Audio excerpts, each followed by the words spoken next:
And now it's time for your Delaware Live Sports Top Plays of the Week, brought to you by BSN Sports. Let's get started at number 10 with Jaden Wheeler and Elijah Husser from that Middletown-Apo game last week. Check out Jaden Wheeler like a rocket from the linebacker position, right through the hole, makes the tackle for loss for the Cavaliers. Then to the other side, now for Apo. They got the big fella in the backfield leading the way. Check out that pancake from the fullback position. Elijah Husser clearing a path there for Apo at number 10.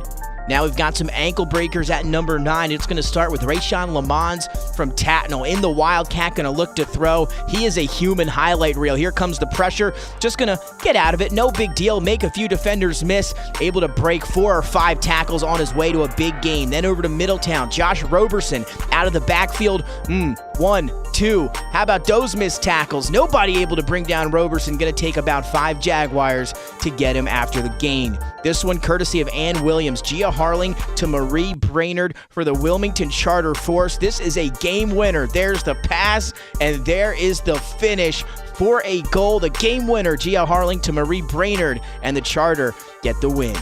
On to number 7, James Collins from Salesianum. He's one of the better kickers in the state of Delaware. This one is a game-winning attempt to beat St. George's from 35 yards out. It is up and through the uprights. Sally's gets the win as time expires, and Bill Donardo gets his 300th win. Congratulations, Coach.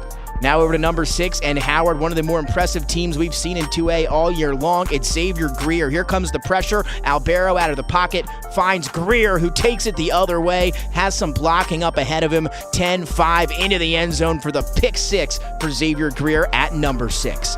On to number 5, this one courtesy of Woodbridge. It's Cotton C.J. Collins. He's going to do it on the defensive side of the ball. Ball is on the floor, but not for long. Collins able to pick it up. It's a scoop and score for him. He's going to take it the rest of the way, 80 yards for the Woodbridge touchdown right there at number 5.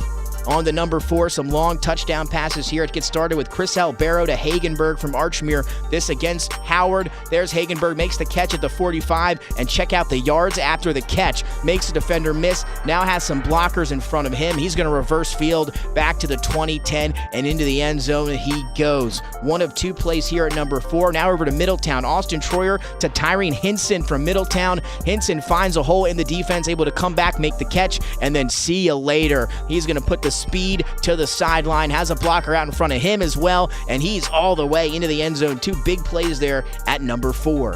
Over to number 3, we'll stay with Middletown, and how about Mikey Pearson? You know him as a running back. Here he is going to do it on special teams. They punt it to him, going to field it at about the 13, and just finds a crease right up the middle. There goes the speed. Bye-bye, Mikey Pearson. The punt return for a touchdown. That one good for 85 yards, and the Cavaliers win over Appoquinimink.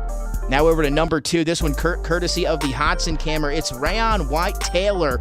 He's from William Penn. He's going to do it on both sides of the ball. This one loose. Here he comes on defense. He scoops it up, and he is gone the other way. Camera can't even keep up with the speed as he takes it all the way for the Colonials for 6 on the defensive side. Now we're going to jump to offense, where he's going to do something similar here as he gets the jet sweep out of the shotgun, and he's going to get to the sideline. There's that speed. Goodbye, White-Taylor. Will he even be touched? A little bit there at the end, but into the end zone. 2 big plays for White-Taylor at number 2, and that'll take us to number 1. A huge win for Apo Soccer. Here's how they got it. Thomas Hastings from the corner kick gets ahead on it, finds the back of the net for the goal, but you got to play defense as well if you want to beat the top team in the country. Here's Riley Busby saving the PK, and Appoquinimink gets the win over Sally's in soccer. Both of those plays your top plays of the week.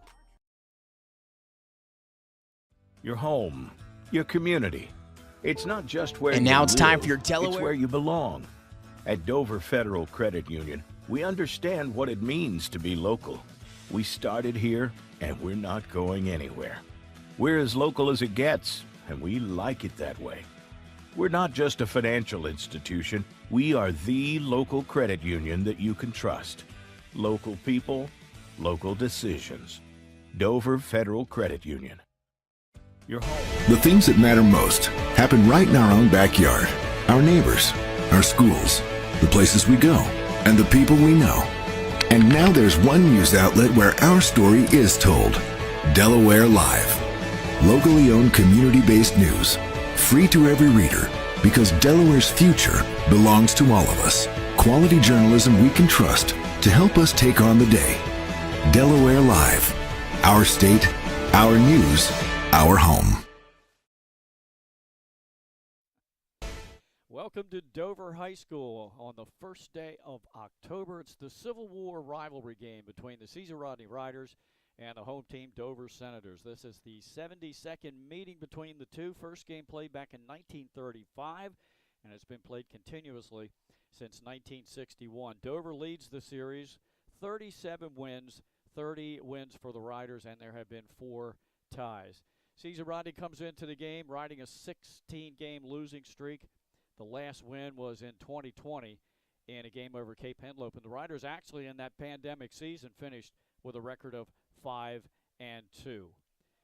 Joining me in the ball game again, we just got off of last night's thrilling 3A game, a battle of defenses. Smyrna shutting out Sussex Central 22-0.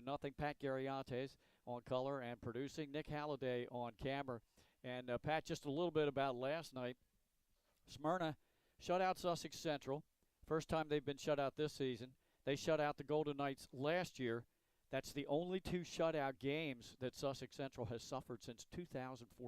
Yeah, that's an impressive stat there, Glenn. I mean, that wing T still gets the job done throughout the state of Delaware, but Smyrna's they've got it answered clearly. Based off of what you've stated right there. Yeah, that defense on that the Eagles have is as elite as they come. One of the best defenses I've seen in quite some years here, and yeah, they combined with a really off performance from Sussex Central. Yeah. I think really kind of led to them pitching a shutout. Yeah, of course, Smyrna had a 16-0 lead at the half, and then early in the third quarter, Smyrna got the other touchdown to jump out to the 22-point advantage, and then your wing T offense had to change the way it played.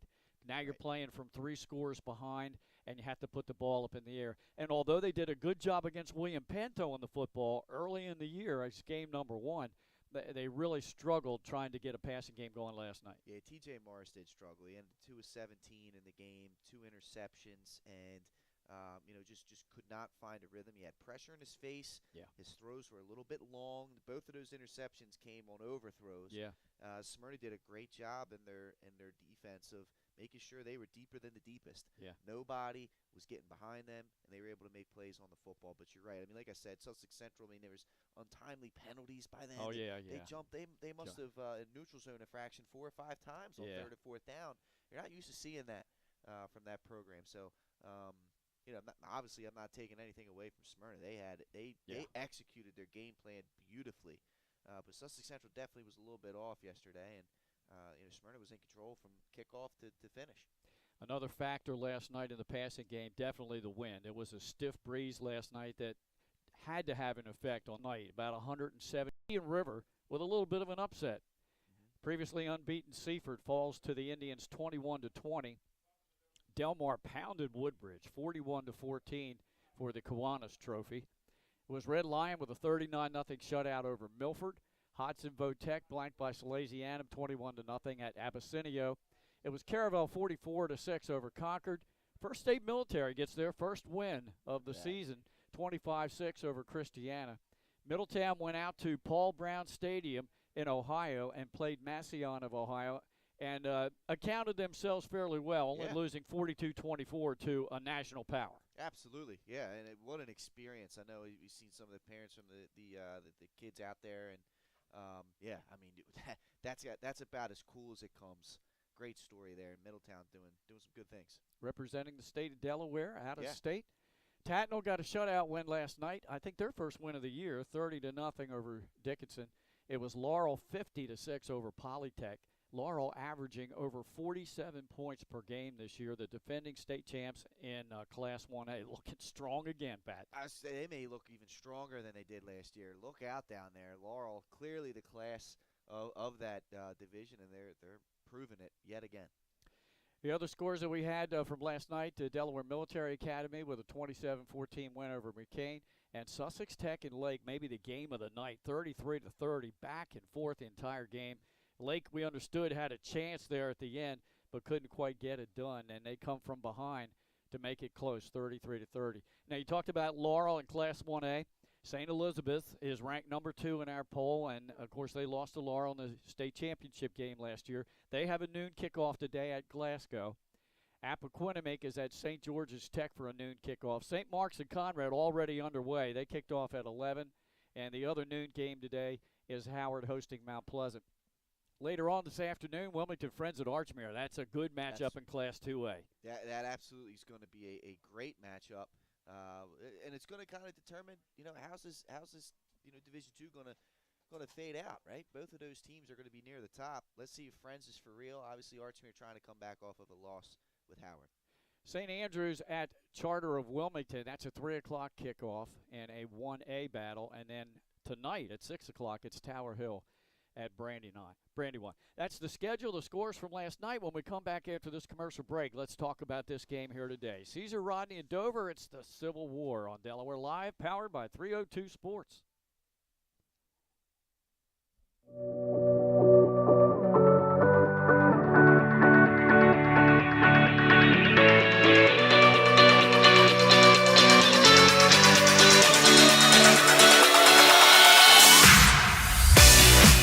I'm Chef Hari Cameron. At Grandpa Mac, pasta's our thing. We serve quality food fast that's not fast food. We make everything in-house and serve something for everyone. We're open 7 days a week for lunch and dinner. Follow the noodle to Grandpa Mac. Welcome to Premier Physical Therapy and Sports Performance. We're a locally owned outpatient physical therapy practice with convenient locations in all 3 counties in Delaware. At Premier, we have experienced physical therapists with advanced credentials, but their hospitality, passion, and enthusiasm is what makes the difference for you.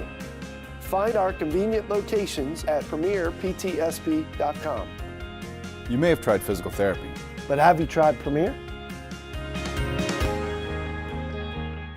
Hi, I'm Scott Kammerer from Soto Concepts. Today we're at Fish On in the Villages of 5 Points. Come check us out. Fish On is committed to serving beautiful, simple coastal cuisine in a cool atmosphere with a happening bar, spacious dining room, and outside patio. Popular dishes include the seafood stew and fresh oysters from the raw bar. Fish On's recently renovated event room and is the perfect spot for your next event. Fish On in Lewis in the Villages of 5 Points, open 7 days a week, best happy hour around. See you soon. Hi, I'm Scott.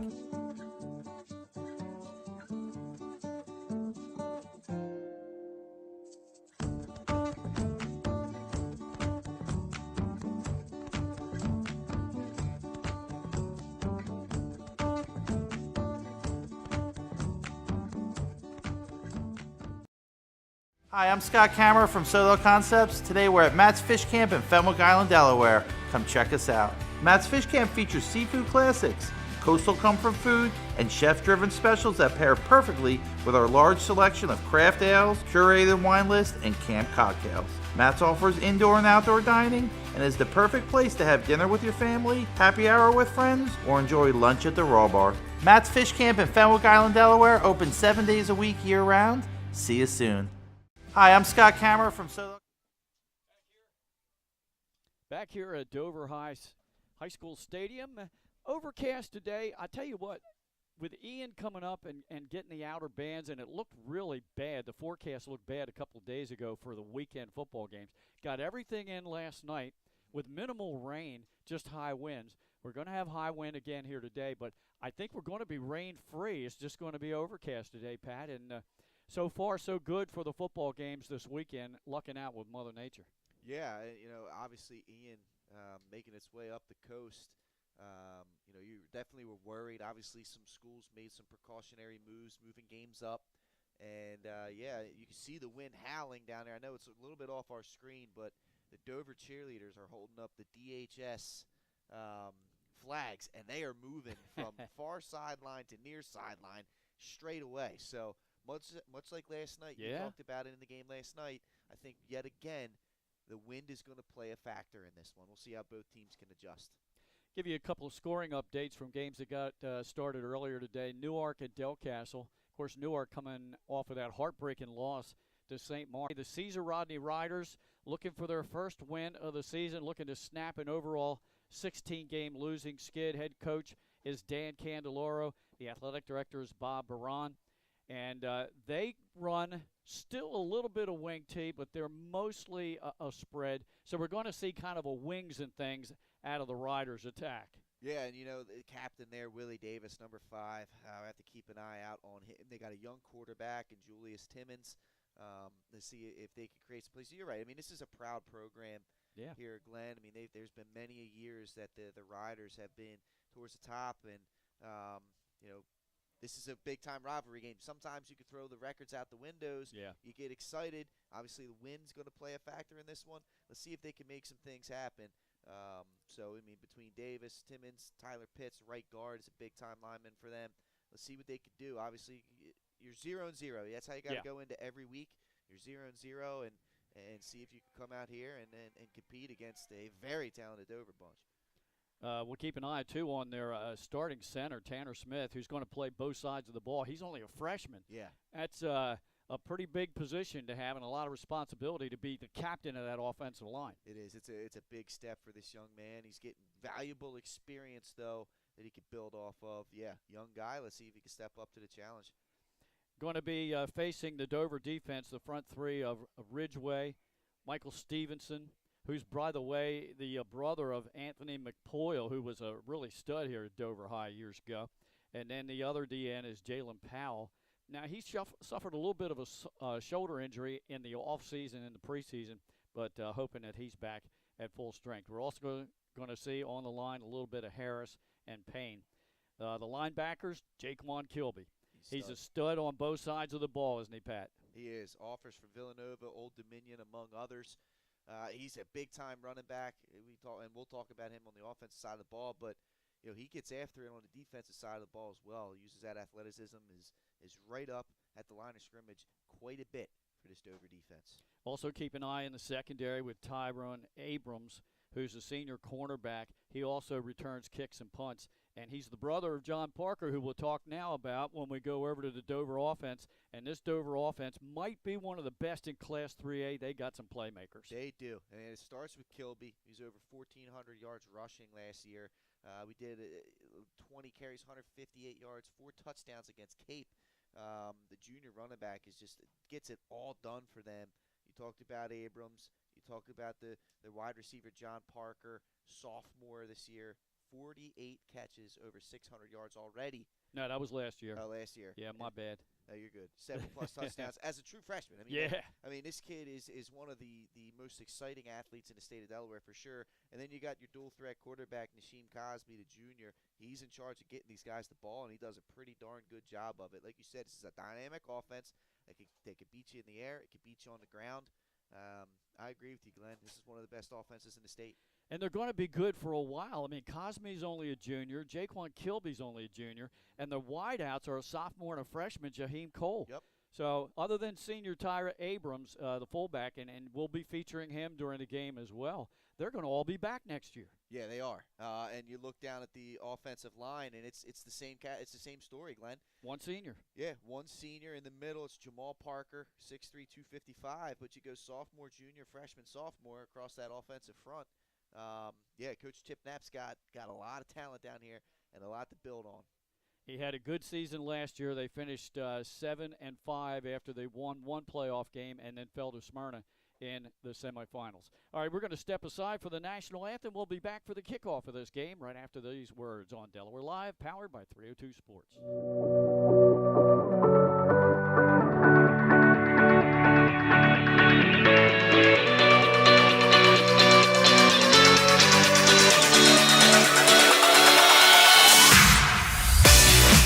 I'm Chef Hari Cameron. At Grandpa Mac, pasta's our thing.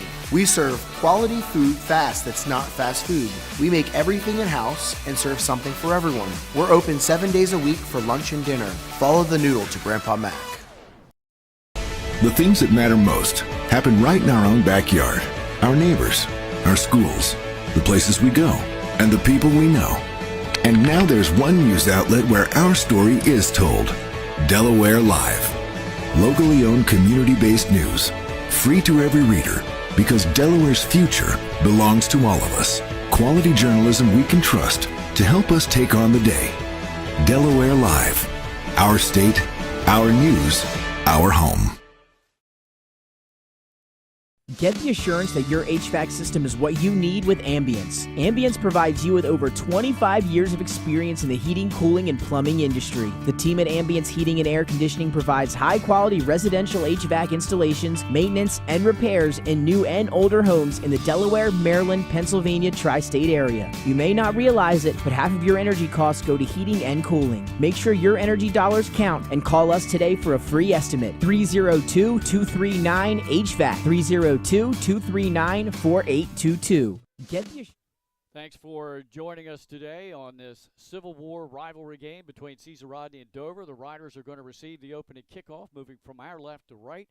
We have a stiff breeze today that's blowing across the field from the Caesar Rodney sideline to the Dover sideline, or if you will, if you're familiar with the stadium, right into the press box level for this ball game today. Sparse crowd. I'm sure the weather had something to do with it, and one thing we're really going to miss today is the Dover High School Marching Band. They are. They're good, and it's you're exactly right. I mean, you can see there's a nice area dedicated for them over here. But yeah, I mean, with the weather being the way that it is, it's probably the best call. All right, Dover will kick it off. Yeah, let's see. We're going to get an eye on the Riders, right? I haven't seen a whole lot of them through the years. Yeah. It's like we talked about, proud program. A little bit of a tough stretch here the last few years, but they're going to have a chance to try and punch Dover right in the mouth in this Civil War battle. Kemp is the deep receiver, the sophomore for Caesar Rodney. Kicking it off should be Yoder. Got Kemp back there, Jaden Wright. I also see Brandon Young back deep as well. And there's the boot. Low kick down the middle of the field. Kemp will take it at the 20-yard line. Up the middle of the field, hit hard as he gets across the 30 to about the 32. That's good field position to start off for the Riders, and we'll see what this group can do. As we said, led by the sophomore quarterback, Julius Timmons. Yep. Senior Davis, one running back. Junior Elijah Odom, the other. And I'm sure we'll see some other guys in there when they run the wing T set. The wideouts, Wright and Moore, split to the bottom of your screen. Riders do have good size. That's one thing you notice about them. Timmons hands it off. First carry up across the 35 for a pickup of about a yard. And Dover throws the ball carrier back. And on the carry, the first one is Davis. Yeah, Davis, team captain, senior running back. He's got tough sledding up here today, but they're going to lean on this young man and see if he can make some plays against this stout Dover defense. I would think passing is going to be very interesting today with the crosswind. Two receivers to the top of your screen, one in the slot. Timmons in the backfield with Odom. They send a man in motion. Actually, that's not Odom in the backfield. It's Davis who gets the carry again. No gain there. He might have gotten a half a yard. Hey, Dover's just getting off blocks to start this one off. You saw the motion man, Kevin Takazala, sliding across there in that what we used to call orbit motion back in the day. And they ran right behind him, used him as a true H-back lead blocker, but the backside just broke through there for Dover and tackled him for a minimal gain. Takazala, the aforementioned Kevin Takazala, just off to the sidelines. I'm not sure I saw who came in for him. Looked like it was might have been Adam Kane. Yeah, Kane or they're going to put Donegan. more receivers in the game. Trips to the bottom of your screen. Pump fake. Throws the screen far side and over the head of his intended receiver, Davis, and incomplete. So the Riders are going to go 3 and out on their initial series. It's a tough one there. There's rush coming off the edge there by Kilby, and that throw just kind of sailed on the quarterback there. And Dover, it's an impressive start, getting a 3 and out. Punter for Caesar Rodney's Andre. It has been Andre Moore. Let's see who's back there. No, it's actually 45, I think. It's Joseph Ulak, I believe, 49. Okay. Just got that off. Good pressure put on by Dover. Nice punt. Oh, that's a fumble. And a fumble. Dover's return man does pick it up back at the Senator 25-yard line. Tell you what, that's lucky there. I mean, that was the hands of Cole Jahim. And he's lucky he was able to field that off a hop. Caesar Rodney was right there to swallow him up. Yeah. That's good special teams play there all around by the Riders. Sure was. Good punt with pressure right in his face. Hang time was great. All right, 1st and 10 for Dover. They're actually going to give him forward progress at the 27. And that's where the Senators will begin. Nasheem Cosme, the QB. An impressive young man, Nasheem Cosme. And like we talked about in the pregame, this Dover offense is electric. Right now, nobody covering Parker in the slot. That's interesting. Wow. Yeah, Parker and Jones split the bottom of your screen. Handoff goes off right tackle on the carry. It looked to be number. Kilby. It was a Kilby? Okay. Minimal gain. Takazala coming up with the tackle there for the Riders. But, yeah, they're going to want to figure that one out. You're going to want to cover number 1 in blue. He was left open there in the slot. Nobody covering him. Let's see if they recognize that. Yeah. Slide the coverage over a little bit. Well, I'm sure he said something to Cosme in the huddle. Say, hey, keep an eye on me. Make sure that you see the alignment. Now This time, Parker, yep, he's split out to the top of your screen. And he comes in motion. Cosme gives it right up the middle. It's Kilby again. He's breaking tackles, and he should have a first down up near the 38. Hey, Kilby, he's a tough guy. I mean, he's a tough guy to bring down. He may be the class of Delaware running backs, honestly. Yeah, his great cutback lane there. He just lowers the shoulder, falls forward, picks up the first down. Yeah, hard to believe he was second team All-State running back last year. That just proves how many good running backs there were in the state. Yeah, Markel Holman. He's down in Smyrna. We saw him last night. And Wayne Knight last year for the Eagles. Yep. Those guys, yeah, a lot of talent in terms of running backs. Might have been a busted play, a late pitch out, and a Riders tackle him right at the line of scrimmage. That's Kilby. Yeah, great job there by Caesar Rodney. Did stay true to their responsibilities on the option play. Coming up making the tackle was Willie Davis. Okay. Dover with a 2nd down and 9. They're going to give a yard credit to Kilby that time. Just underway in this one, I'm Glenn Frazier alongside Pat Garriantes. Our cameraman on top of the press box is Nick Halliday, braving the wind. Got a loaded backfield here for the Senators. Sure do. Run pass option, pitch out. I think that's Parker with the ball. Yep, he got out across the 45-yard line, about 3 yards shy of the first. How about that? I mean, Caesar Rodney's doing a good job defending the option, but most guys don't make that pitch in that situation. Cosme had guys hanging on him, and he got it out to Parker and turned nothing into something right there. Yeah, same alignment. Fakes the handoff. Cosme takes it right up the gut, and he breaks into the secondary, and he's going to score. Wow. Nasheem Cosme goes 55 yards for the opening score.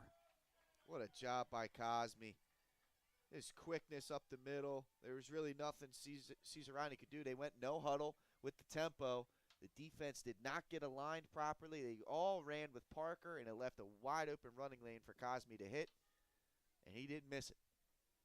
First score comes at 8:02 here in the first quarter. That brings in Brandon Yoder for the point after attempt.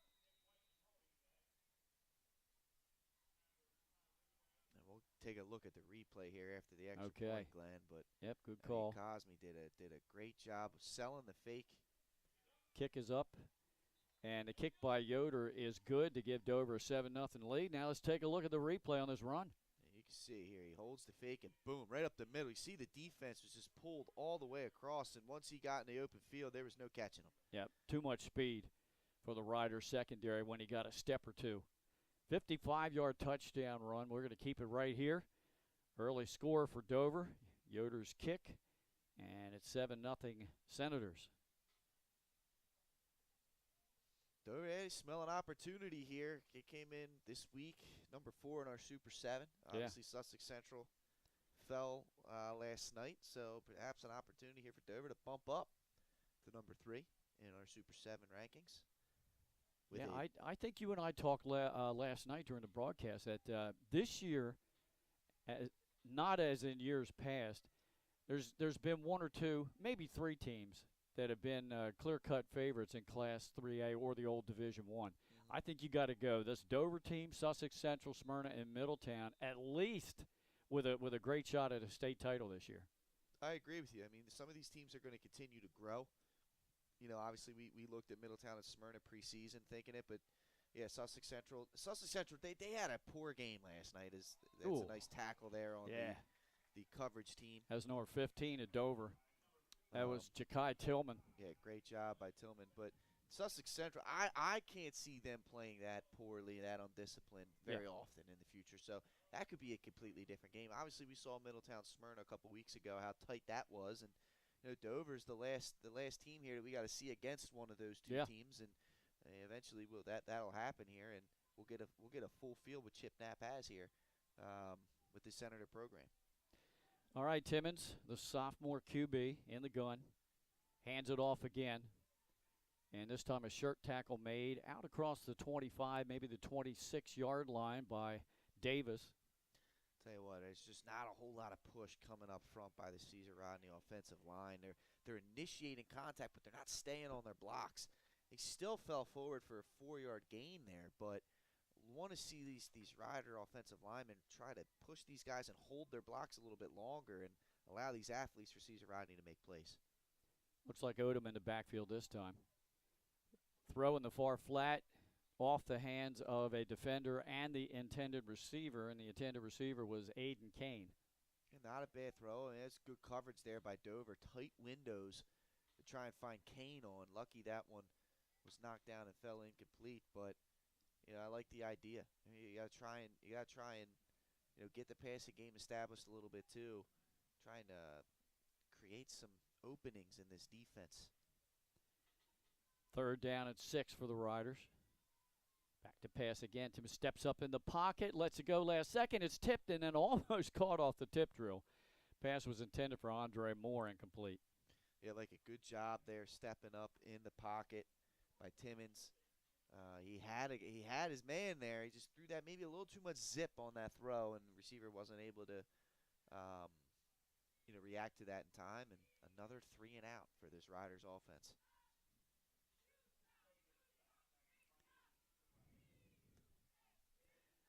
Riders again with another punt and a 3 and out. This is Ulak. He did a good job on the last punt. Did a great job on the last punt. Considering the rush was getting to him. High snap. He went up and got it and just got it off in time. Good job by him.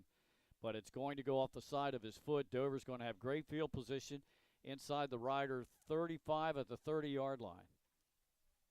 Yeah, that's not holding up front right now. Dover, they got close. They got close to the first punt. And that time they got even closer. Keep an eye as this game progresses. I think they may smell themselves a block here at some point. Dover took the ball at their own 27, 73-yard drive in 4 plays. Of course, the big one, the 55-yard touchdown run. Last time they had the ball. This time, great field position at the Rider 30. Parker in the slot. Yep, now he's going to reset to the other side of the field. Or he's going to set to the right of quarterback Cosme. Cosme hands it off to Parker. And he can't get away from a Rider lineman. Lost the ball, and coming up with it for Dover was number 24, Eric Carter. Wow, they're lucky. Yeah, that ball was punched right out of the arms of Parker, and luckily, for the Senators, Carter was right there to pick it up. Almost a danger zone play, but nice job. Caesar Rodney's done a decent job. They had the breakdown on the touchdown run, but other than that, they've done a pretty good job against this Dover running game. 2nd down and 10, again from the Rider 30-yard line. Cosme turns, gives the ball to Kilby. Stiff arms one defender, but then he is thrown back. The Riders in there. Number 6, Kevin Takazala. And also... Yeah, it was a great job by Takazala. He just came right through there, made the play. 47 was the other one in there. And it was a tremendous. Takazala led that thing off, and he was cleaned up by Mason Boyles. Yep. And the Riders, again, they're swarming here defensively. Now it's 3rd down and 10. They got to get a stop. Yeah. Probably 4-down territory here for Dover. Might be a little bit out of range for Yoder. Cosme rolls right, tosses it out in the flat, completes it to Parker. He eludes 2 defenders, and he might have the first down at the 20. What an athlete this young man is. We talked about him last year as a freshman, making some big plays in a few of the games that we did last year. And this year, he's stepping up. He's one of the leaders. You get the ball there in open field. He's a tough guy to tackle. And he was able to make a couple guys miss, and he sets up. Oh, they're going to say? Yeah, it looks like No, they're moving the chains. So, yeah. He did. I was going to say, he did pick up the first down. Yeah. Yeah, it's right on the 20, and it was the 30, so it should have been a no-brainer. The officials for today, the referee is Benjamin Parker, the umpire is Dean Culver, the head linesman is Troy Morris, Elmer Feliciano, the line judge, James Faraday, the field judge, Nelson Burbage, the side judge. And we're operating the clock up here in the booth, Derek Hodge. Pitch out. Kilby, spin move at the 15, goes down at the 14-yard line. He'll pick up 6. You're starting to see a little more option tendencies here from this Dover bunch. That's an interesting wrinkle for this Senator offense. That's a whole new thing that you're going to have to account for. You got 3 guys that can really hurt you. With Cosby, the quarterback, obviously Kilby, and now Parker has been in the mix on these as well. If they start finding a way to run this veer option, this offense could really be dynamic. Cameron Jones, wide out the top of your screen. Now he's going to split farther out as they shift Parker into the backfield. Parker gets the football. And he goes right down at the line of scrimmage for no gain. It's Takazala again making a play. Coming up, taking on the blocker, pushing the lead blocker right back into Parker and taking the feed out. I've been impressed with number 6 for the Riders. He's made a lot of plays here defensively early in this game. 3rd down. Scoreboard says 3rd and 5. I didn't see any gain on that play, but they must have given him forward progress for a yard. Wide out split to the top of your screen. Handoff right up the gut to Kilby, and the Riders are right there. No gain on that play. It'll be 4th down. Yeah, tremendous job up front. That's Trayvon Smith, number 58. You see Takazala in there as well. The Riders are doing a good job up front here. Again, on the running game, they're stuffing Dover right now. It's great work. This is what you want to see. If you're a fan of Caesar Rodney, trying to break that losing streak, trying to get a win in the big-time rivalry game. Now you got a 4th down and 5.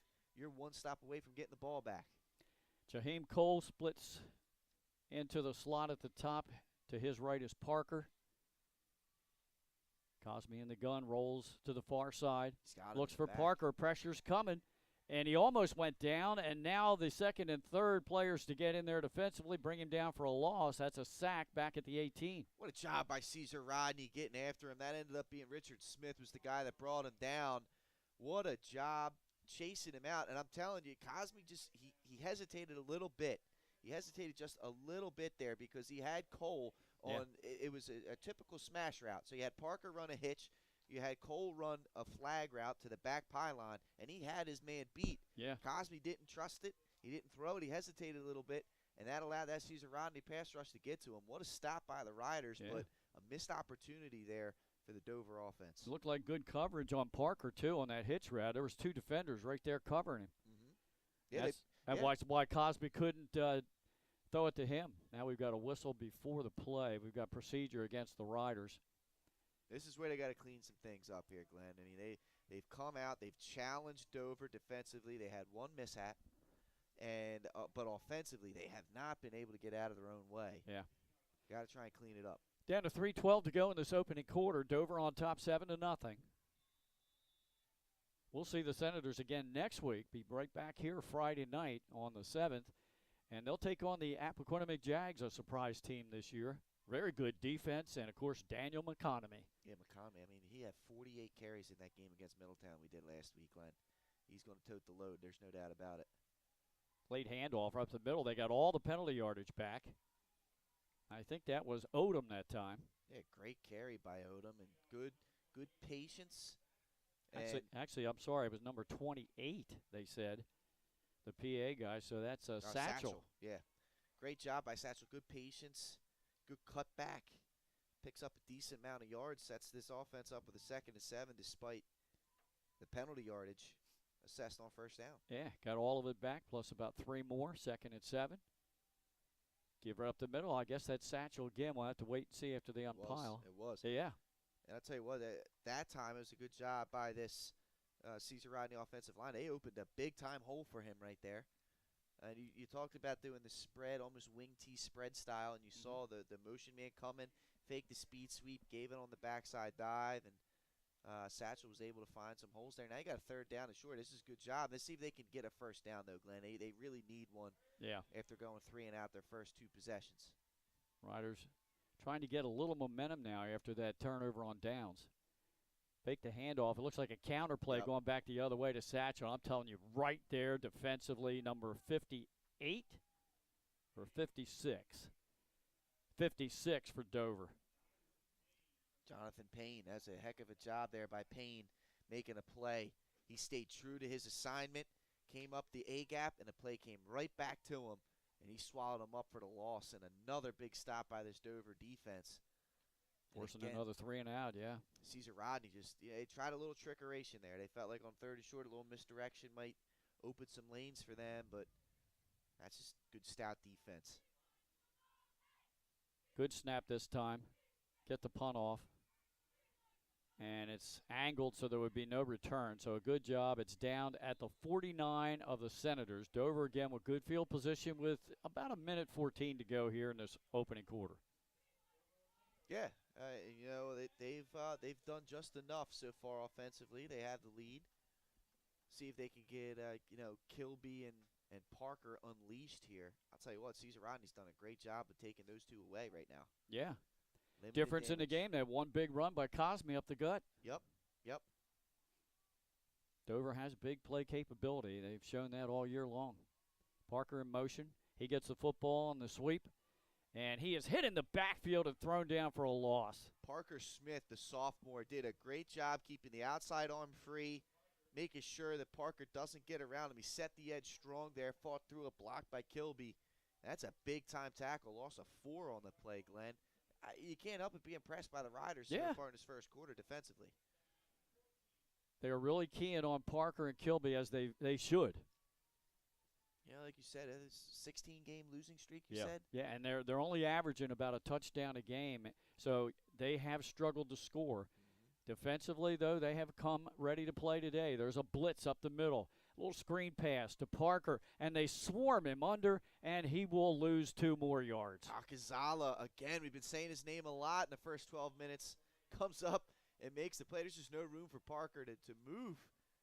Tremendous work here by this Riders defense. Might be the last play of the opening quarters. We're down to 10 seconds. Dover doesn't have to snap it on 3rd down and 15. They might get this one off. And now I don't think that there's no sense of urgency. They look at the sidelines. 1 quarter in the books. Dover up 7-0 over the Riders in the Battle of the Civil War here on Delaware Live. Powered by 302 Sports. Melissa Ellis is part of 4 Acre Realty Company. She is licensed in both Delaware and Pennsylvania. Melissa knows that being personable and patient is a key to her success as a realtor, helping both buyers and sellers understand current market values and conditions puts them in the best position when making an offer or pricing a home for sale. That kind of high-level professional communication and her skill at being a team player put Melissa's clients at ease, knowing she has their best interests at heart. Melissa is also an athlete herself, playing multiple sports so she understands what teamwork means. She is still involved in sports, whether it's sponsoring, coaching, or being team mom for her own 2 daughters' teams. What sets her apart is how grateful Melissa is for the trust of her clients. She never takes that trust for granted. She affords all people respect and honesty and works hard to be the support system clients need and deserve. Melissa Ellis. Strong connections, strong service. All right, we're back to start the second quarter. Here's Dover with a 3rd down and 15 at their own 44-yard line. Cosme back to pass. Look to set up a screen, but we got a whistle before the play really develops. It's a dead ball foul. Procedure call against Dover, so they're going to have a 3rd down and 20 coming up. Yeah, it's sloppy here from Dover. Honestly, there's penalties hurt. They have not done a great job of blocking here on this possession, and you give Caesar Rodney some credit. They are swarming around the football early in this game. All right, here's the 3rd down and long. 3rd and 20 for Dover. Parker, the wide out to the bottom of your screen. Cosme back, look left, looks right, throws a screen in the middle of the field. Riders are there, and they tackle Kilby for a minimal gain. It's going to be 4th and long. Again, just great job rallying to the football there. That's Richard Smith Jr. as well as Trayvon Smith. Those guys were not letting Kilby get around him. And this is an impressive start by this Rider defense. And see if they can make they're one big play away from tying this football game up. We'll see if they can accomplish it. We talked about it's a rivalry game, and you throw the records out, but Dover is right now, it looks like they're letting Caesar Rodney hang around. If the Riders pick up a little bit of momentum, can get a score, it's going to be a dogfight today. That is the truth, Glenn. There's the punt. Looks like no return. Takes a Dover bounce down close to the 20, down to the 21. The Riders will start from there. Yeah, they need to get a couple of first downs and get a rhythm going and get a little momentum going on the offensive side of the ball. The defense has played well. Defense has played great. It looks like there's a penalty marker on the field, Glenn. But yeah, the defense is swarming around. They're playing, with no hesitation, and that's big. Offensively, there looks to be perhaps a little bit of hesitation up front. They're not really winning the battles up front right now. Dover's kind of dominating the defensive side of the football up on the offensive line. Pat, our referee, Benjamin Parker, the white hat as they call him, there's a hold against Dover on the return. Interesting. Yeah, so the Riders, instead of having it at the 21, will have the ball all the way out across the 30 to the 31-yard line, and that'll help this drive. As sophomore quarterback Julius Timmons, Davis, Odom, and we've had Satchel in now running the ball pretty well. Yeah, let's see what they can do again, Glenn. They got to make something happen here. They need big play, something to give them some kind of momentum offensively. They've yet to pick up a first down. Timmons calling for the ball. Man in motion. Fake it to him. They give it off right guard through the B gap, and that's Satchel again. Maybe 2 yards, if that. Yeah, No, maybe a yard. There's just not much. There's just not much push coming from this Rider O line. That's the key, man. You got to try and get some kind of push up front. Yeah, that Dover front three, they're pretty stout. They are. Talking about Ridgeway, Stevenson, and Powell.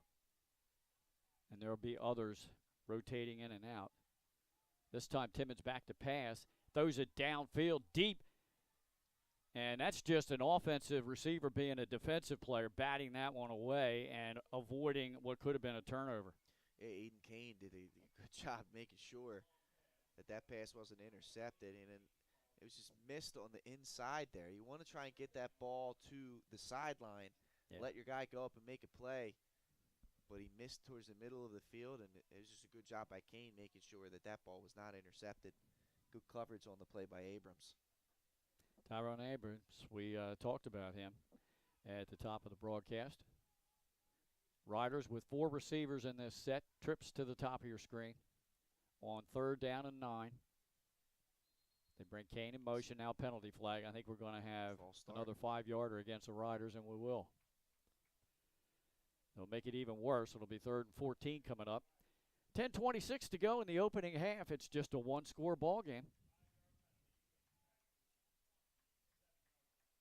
Yeah, Dover's just, they're just surviving right now. Yeah. But like you said, you're going up against a team that's been struggling. You don't want to leave them around. No. You don't want to leave them around because anything can happen. Once again, Kane in motion. So they load up the far side, try to spread the defense. They give it to Satchel, and he might have gained a yard, brings up 4th and long. So the Caesar Rodney offensive woes continuing now. And let's give some credit to Dover. They're a good defensive team that has improved quite a bit from that opening game against Arundel. Yes. No, they have. And, right now this CR defense has just been swarming. So let's see if they make some. It looks like they're going to come out with an all-out pump block here, Glenn. They got close the first 2 times. Low snap. Pressure's coming. They got deflected it. Yep. It's going to go out of bounds far sideline around the 35-yard line of Caesar Rodney. So good field position again for Dover, who has had great field position the whole game pretty much. Yeah, that was Bryant Hartwell coming through and blocking it. You're right. They have not been able to establish the run game. Caesar Rodney has been very stout against the run, with the exception of the Cosme run. Cosme touchdown run, which was on a misdirection play and a keeper on the option. We'll see. See if they can make it happen. Tight formation. One wide out, split wide to the bottom of your screen. Cosme gives it right up the middle. Looking for, oh, Kilby breaks right through there. Good blocking, and he's down inside the 15-yard line. That's just good blocking at the point of contact. It was, and again, it's the so that's the second big play we've seen, right, Glenn? Both of them have been right up the middle, and now here they go with the quick offense. They are haven't not even wasting moved time. the chain gang yet.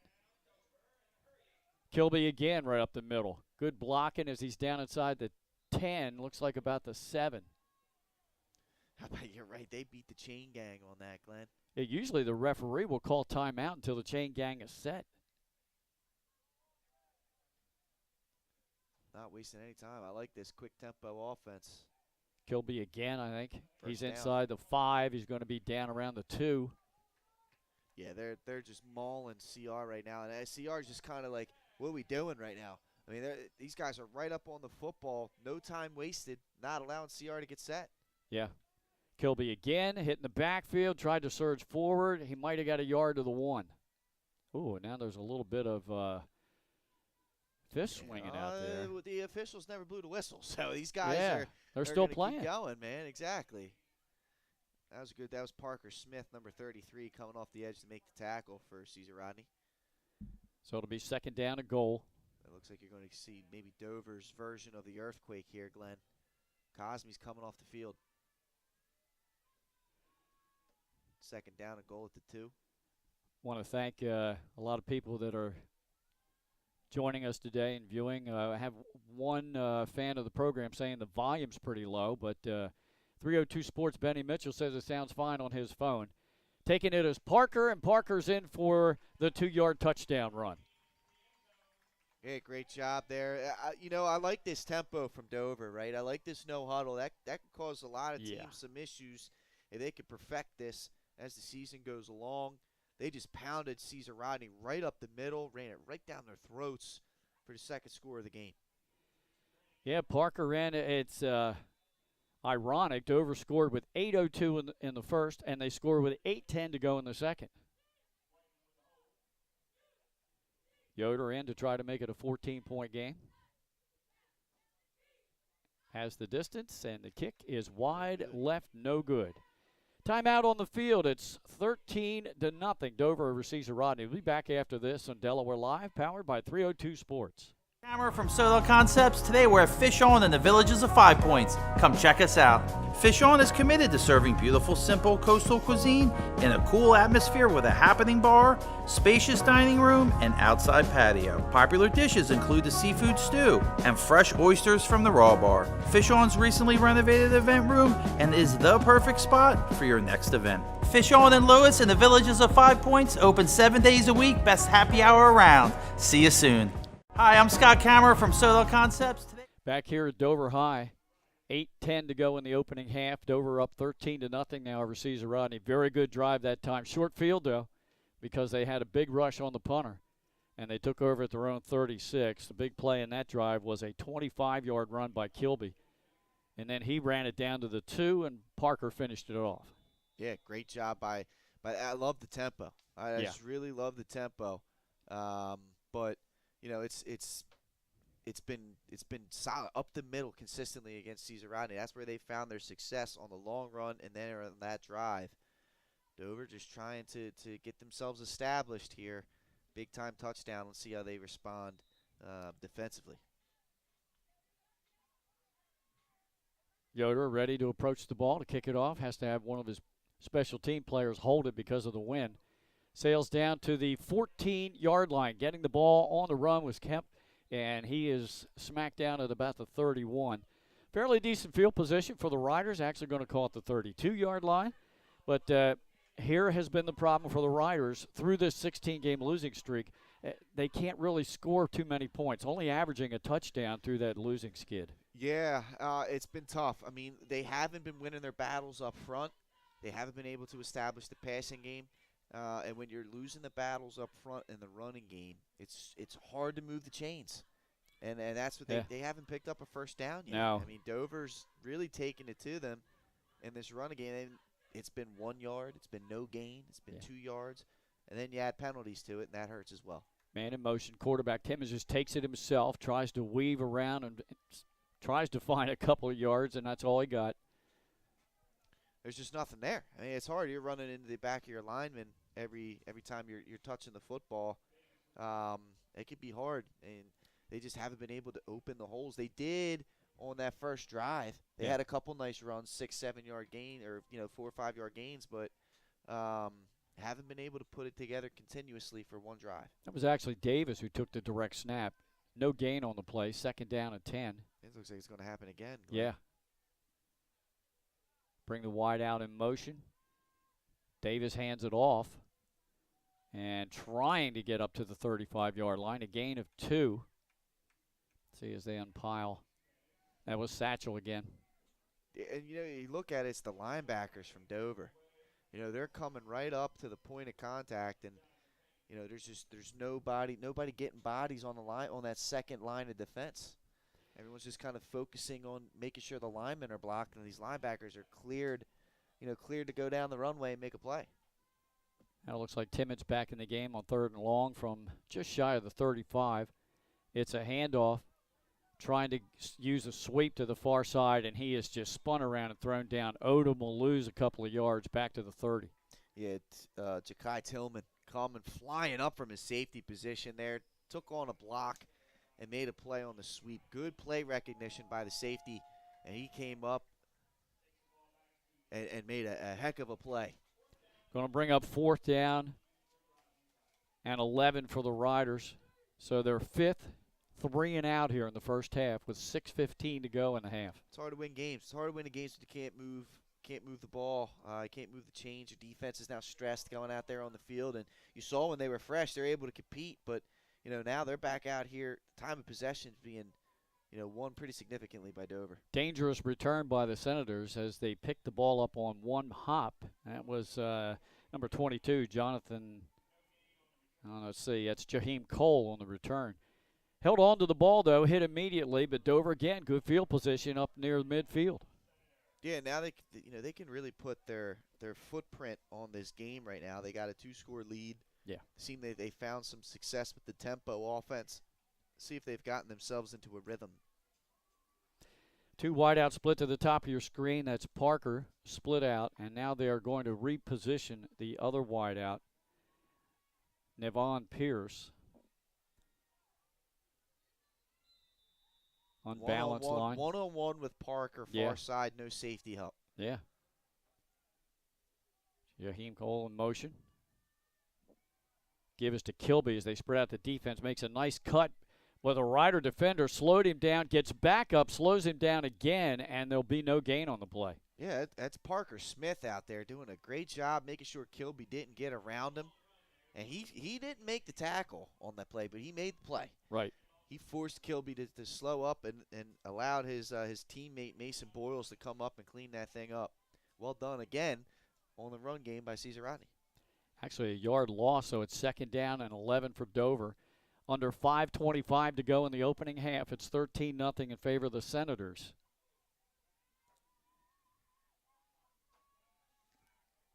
Fake the handoff to the wideout. Handed it off to Kilby, and he got just across midfield into Rider territory. 4-yard pickup for Jaquan.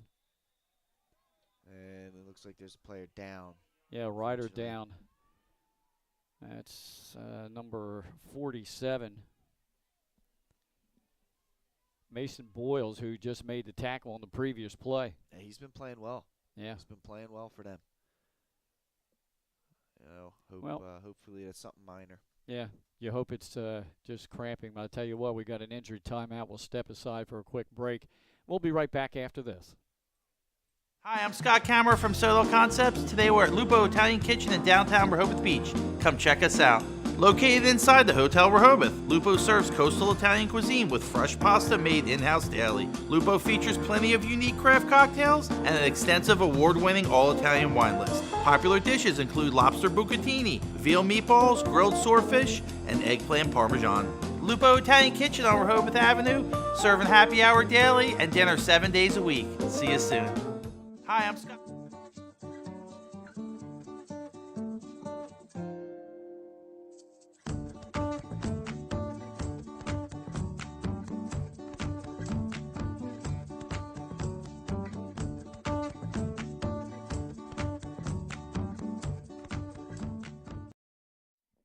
Parker Smith was helped off the field. It looked like he was favoring the right leg. Hopefully the young man will be okay in return. But back down on the field, Dover has a 3rd down and 7 at the Rider 48.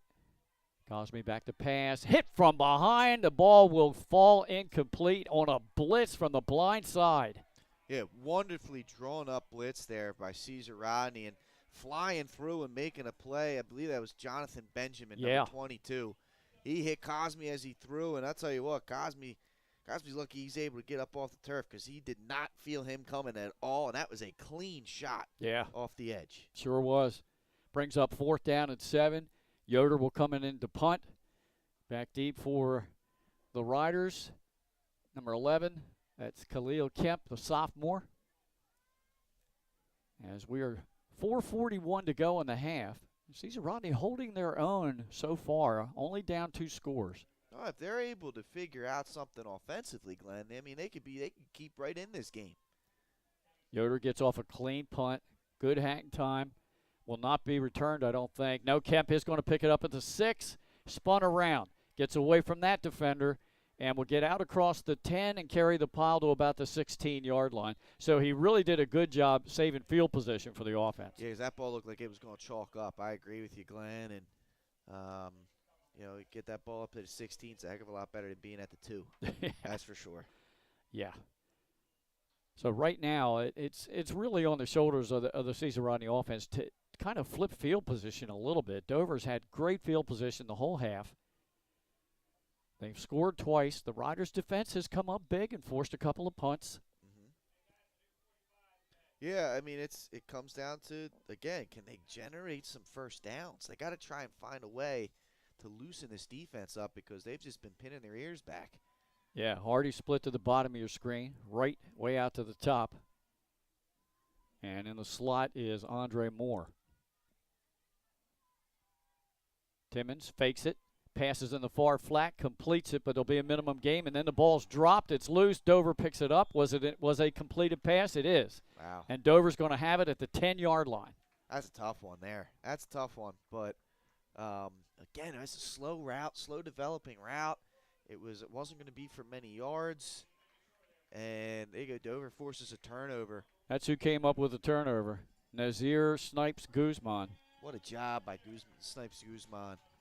Just great job securing a tackle with one hand and punching the ball out with the other. I mean, that's about as good a technique as you can have. And now Dover, again, has another opportunity to really punch this one in and take a commanding lead in this game. Looks like the ball spotted just outside the Rider 10, so the Senators can get a first down without scoring. Handoff right up the middle. Kilby got through the first level defenders, but then pounded by the linebackers for a gain to about the 8. Yeah, great job there. Good job up front by Dover, just clearing the way. I mean, Kilby, you're right. He ran into a wall, but that was after he gained 4 or 5 yards. So nice work up front by Dover. 2nd down. Short 7, long 6. Kind of ball in between yard lines. Parker, single coverage again at the bottom of your screen.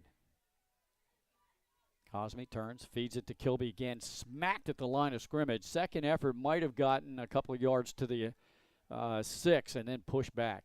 Tell you what, man, these CR front 7, front 8, these guys, they are fearless, Glenn. And, there's a chance that they've been on the field a lot here in this first half.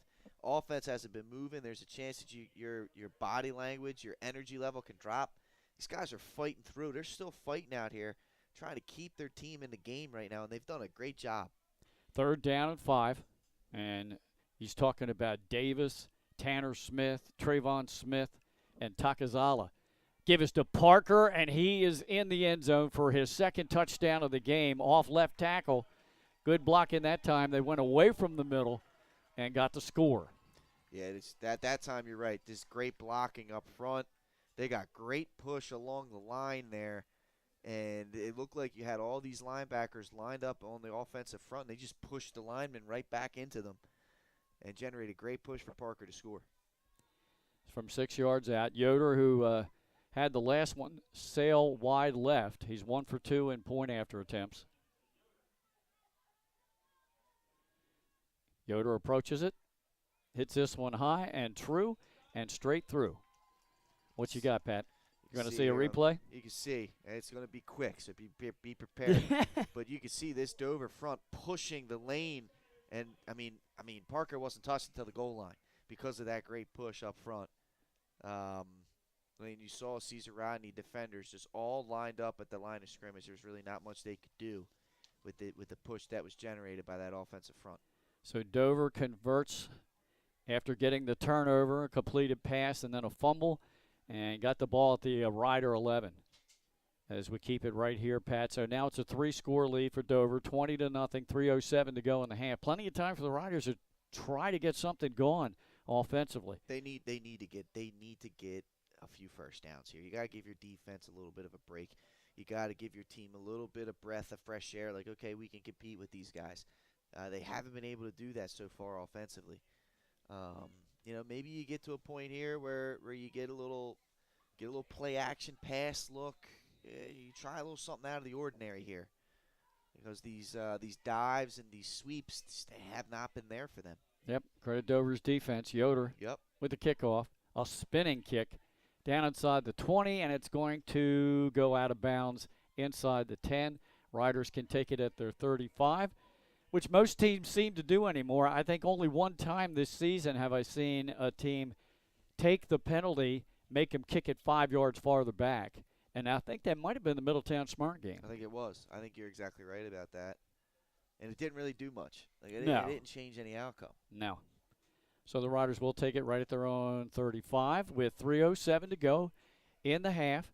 Coming up at halftime, we'll run our top plays again from last week's games. And we'll also have some stats for you. We'll have scores from around the state this morning. That's all coming up at the half on Delaware Live, powered by 302 Sports. All right, Glenn, let's see. Can Caesar Rodney figure it out here? Can they make something happen? Question of the day. Yep. Timmons in the gun, trips to the top of your screen, a lone receiver to the bottom. At the bottom is Hardy.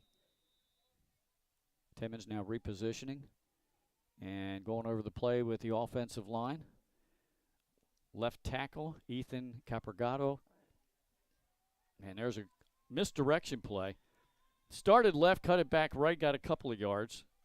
And again, if they're able to hold their blocks a little bit longer, I think he breaks through there and picks up some decent chunky yards. But great job of getting off blocks there by the Dover front. And they tackled Davis for a minimal gain on that play. Yep, 2 yards. 2nd down and 8. 2 receivers to the top and bottom of your screen. Timmons back to pass. Throws middle of the field and just too high and far to the left for his intended receiver, Justin Hardy. Yeah, a little bit. I like the idea, though. I mean, you got to try and do something outside the box here. Dover's just kind of sitting back and dominating the run game. Yeah. Got to try a little something different. And, if it works, that's perfect. That's what you need. And if it doesn't work, then, unfortunately, the alternative isn't exactly getting the job done either. Trips to the bottom this time. We have Hardy, Andre Moore. Timmons, 2-step drop, looks near side, now breaks it to the outside, trying to get the first. He put that football out, and then they ran over the chain gang guy. It's going to be close and all depend on the spot. Yeah, I think they're going to give him the first down there. I mean, the fact that they ran over that, I think that's that poor person, that poor young lady holding the chains over there. I would think that means he should get the first down. Look at that. They're going to say he stepped out before he got there, Glenn. Yeah. So the Timmons' first carry of the game goes for 8 yards. But it's 4th and 2. Yeah, they're going to punt. I mean, that's a shame. He must have just stepped out before he reached the ball out. Yeah. Side judge making the call there. Timmons, good job escaping there, but that was actually pretty decent pass protection by that Rider offensive line. I think Timmons kind of felt ghosts a little bit there and bailed out, but he could have stayed in that pocket and waited to see if something developed downfield. Yeah. Nonetheless, he nearly got it with his legs. Unfortunately, he stepped out of bounds. Ulak into punt. Dover has been putting pressure on him. Got it off. Fielded on the run at the 35-yard line by number 31 for Dover. That's David Blanco. I believe it's Tamir Darden Jefferson. Oh, okay, okay. Tamir Kilby, Yep. Jake. Right here, Tamir Darden Jefferson.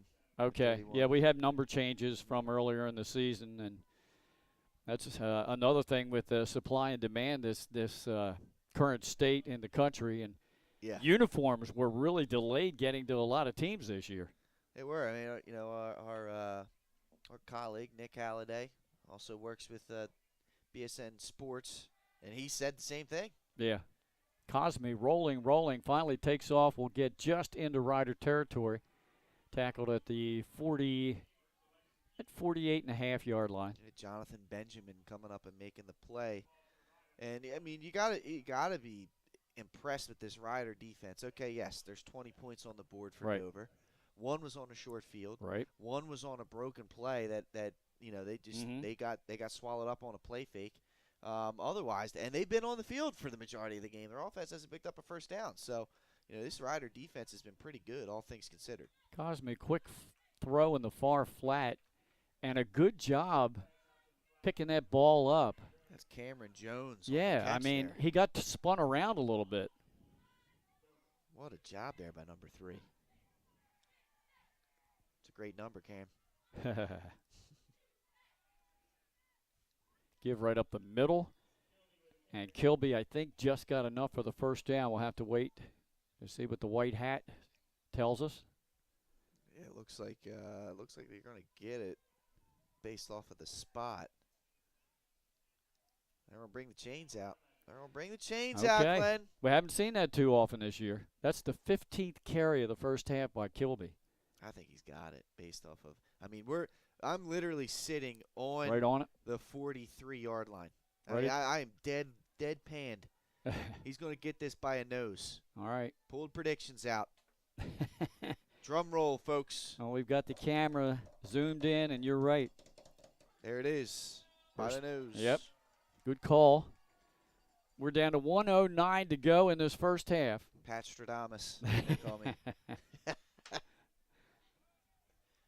Oh, man. Here you go. No huddle again, Glenn. Yep. This tempo. And you have 3 receivers at the bottom of your screen. Single coverage on all of them. Cosme rolls in this direction, throws it near the sideline. Good catch made by number 22, Jaheim Cole. Great hands catch by Cole. Again, freshman. That's back-to-back years now. Dover's had a elite freshman receiver. Parker now, obviously a sophomore, is there with him. But, yeah, great job using the hands to catch the football right there and get the feet in bounds. Yeah, and then get out of bounds without being touched and stop the clock with 1:03.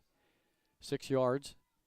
2nd and 4. Cosme rolls the opposite direction. He's looking for Jaheim Cole again. Oh, wow. Makes the catch, and he is tackled down near the 5-yard line.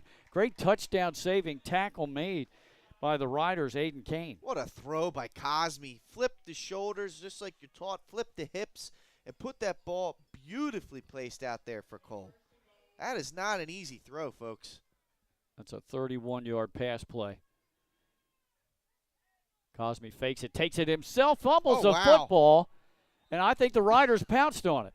They do. The Riders have the ball with 46 seconds to go in the half, averting another score by Dover. Unbelievable. And, you know, obviously there's been some rain down there. It's wet out. It's not necessarily raining, but the turf is wet. You can see the track is wet. And he's got sleeves on. And a lot of times that ball can get slick. It can slip right off of those Under Armour sleeves. I think that's what happened there. He didn't keep that ball high and tight, and Cosme lost it. How about that? What a break for the Riders. Yeah. And Dover does have at least, now they've got all 3. Both teams have all 3 timeouts left. Because Caesar Rodney is, I would think, wanting to probably at this spot on the field just get to the locker room and make some adjustments. Yeah, I'm taking at least. Well, yeah, you're right. But Dover may sit here and take their timeouts and go for a pump block. So you got to be careful Yeah. here. Do you just try and run the football knowing you haven't had success there? Right. Or do you look to take a shot? Timmons in the gun, flanked by Davis. You need a first down. I mean, that's the first thing you need. Haven't had one yet. Timmons pump fake. Now he rolls right. He's going to tuck it. No, he throws it right before the line of scrimmage downfield into double coverage and just led his receiver, Jaden Wright, a little bit too far. Yeah, it's going to be a hold, I think, here. But, Wright stopped. He stopped running. And I'll tell you what, that's good arm strength shown by Timmons, because if he doesn't stop running, I think he hits him in stride. Now, interesting call here by head coach Chip Knapp in Dover. Will they take the penalty or decline it? Do you give the Riders another down now with just 37.5 seconds to go? Looks like they're going to take the penalty. All right, there you go. We're pushing them back. Again, it clearly they're going to potentially sell out here for a pump block is what you're hoping for. Well, the ball now settles at the Rider 2-yard line. Now they got to really be careful that they don't turn it right back over to the Senators and take it into the locker room down just 20-0. This is tough because you haven't been getting the push up front. I think you're going to see some potential blitzes here by Dover. There's a timeout by the Riders. Yeah. They want to make sure they talk this thing over and get this thing right. Yeah, let's keep it right here. But, this is a danger zone for Caesar Rodney. Glenn, you're exactly right. This is where you didn't want to be. Yeah. That's a big-time holding call against them. So far, positive things for Caesar Rodney offensively. Satchel, who wasn't in the starting lineup when we talked to the coaches, he's had a couple of decent runs. Mm-hmm. And Timmons has done well when he has scrambled and rolled out to his right. Yes. Being able to get some yards with his feet. Yeah, now you can see the athleticism there by that young man. And, maybe that's something you take a look at here in the second half. Okay, we've been able to break their pass rush contained with our quarterback. Maybe you do some design rollouts. Yeah. Maybe you tell them, hey, look, you bail, just go. Yeah. Just go. That could create some stress for the Dover defense. But you're exactly right. I've been impressed with this young man, Timmons, despite, the pressure coming up on him. Trying to make some plays. Both teams have fumbled the ball away, so we've had the 2 turnovers here in the first half. I thought they might put him right under center, but not. They hand the ball off. Pretty decent run, 3 yards out to the 5-yard line. Yeah, you want to see. It looks like Coach Knapp's going to take a timeout. Yep, on the ball, on the run that time was Davis. You can see there they're going to go for a pump block. We got a Dover player down too, Pat. Right at the 5. Young man, big fella down in the middle there. It's always tough. You get rolled up on, guys start floating around, rolling around on you. Looks like Ridgeway's down. And Coach Knapp told me before the game, he said, Glenn, we're going to move some people around on the defensive line. He said, Ridgeway, we'll see Harris, we'll see Payne, especially at the nose. Mm-hmm. And pretty much keep Stevenson and Powell on the ends. But Ridgeway's up and just slightly limping as he comes off the field. So we've had 2 players, one for each team, with a slight, we hope, slight leg injury in the ball game.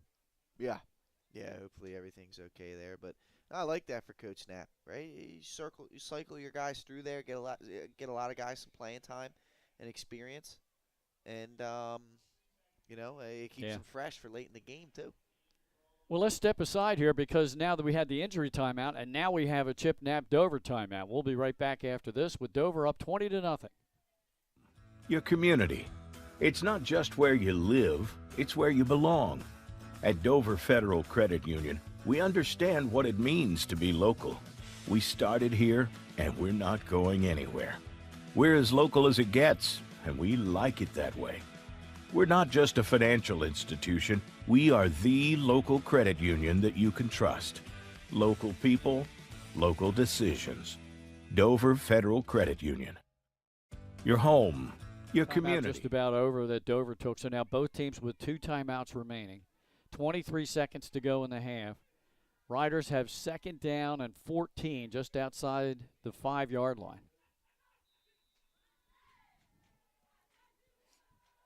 2 receivers to the bottom of your screen, a lone receiver to the top. It's just a handoff to Davis again. He got a pretty good hole there, and he stretches out to the original line of scrimmage, just shy of the 10. A good hole, way to lower the boom on the linebacker. Another timeout by Dover.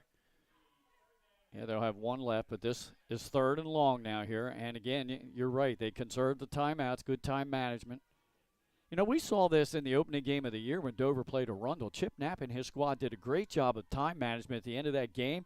You remember we had a turnover by Arundel, which gave Dover an opportunity to score and win that game at the end. I know. Yeah. Yeah. No, I mean, and that's a team that's well organized, and it starts at the top, right? Chip Knapp has been around this game for a long time at the college level, Wesley College, which was an elite D3 program. Yeah. So, you know they're going to have their stuff together, and this staff definitely seems to. And you're starting to see it matriculate down to the field with the players. Yeah. You know, this is starting to click. Things are starting to click here at Dover. And we already mentioned they've got a solid nucleus returning for next year. Yes. Yeah. Yeah, the talent's coming in. Yeah. There's no doubt about it. They got freshmen contributing. They got underclassmen contributing. That's big. All right, here's the 3rd and 10 play with 16.5 seconds to go in the half.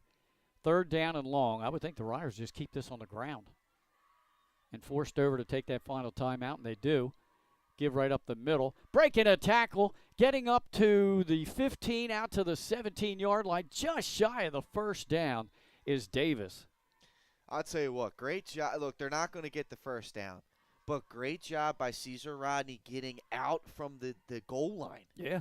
I mean, because that's clearly what Dover was doing was we got these guys pinned. We're going to sell out for a pump block and try and get a touchdown before the half. Caesar Rodney did a great job, good push up front, running backs breaking tackles. Yeah. And now they've got a little bit of room for this punt, and hopefully they can get this one away. They just got to shore it up front because Dover's going to be coming. Yeah. Well, Joseph Ulak, the last few punts, he hasn't even taken but 1 step, which is smart on his part. He's like, I'm just 1 step and booting this thing. And he's done pretty good. Yes. He's got some pretty good hang time on these punts despite that. So it's 4th down to just a yard, but because of where they are on the field, the Riders I don't think are going to gamble here at all. They don't want to give Dover another short field, but there's only 7.3 seconds left in the half.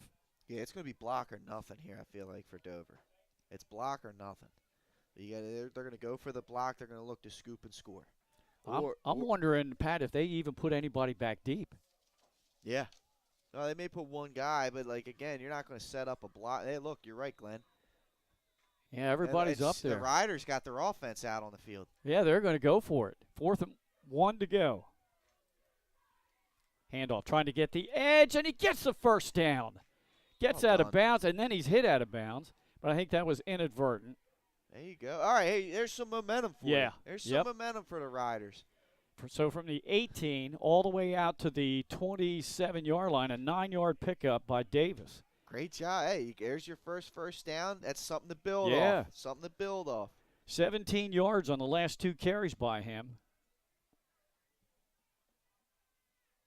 Well done. Well done. Because, Dover was definitely going to be coming after them. Yeah. And that's good execution there by Caesar Rodney. Barely 2.5 seconds to go in the half. And if we don't have a penalty, this will be the final play going into the locker room.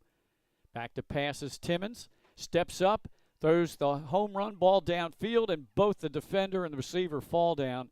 Incomplete, and that's the end of the first half of play here in the Civil War. It's Dover 20, Caesar Rodney nothing, as we go to halftime here on Delaware Live, powered by 302 Sports.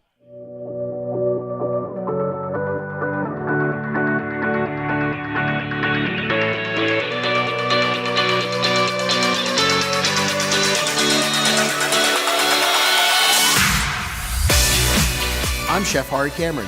At Grandpa Mac, pasta's our thing. We serve quality food fast that's not fast food. We make everything in-house and serve something for everyone. We're open 7 days a week for lunch and dinner. Follow the noodle to Grandpa Mac. The things that matter most happen right in our own backyard. Our neighbors, our schools, the places we go, and the people we know. And now there's one news outlet where our story is told. Delaware Live.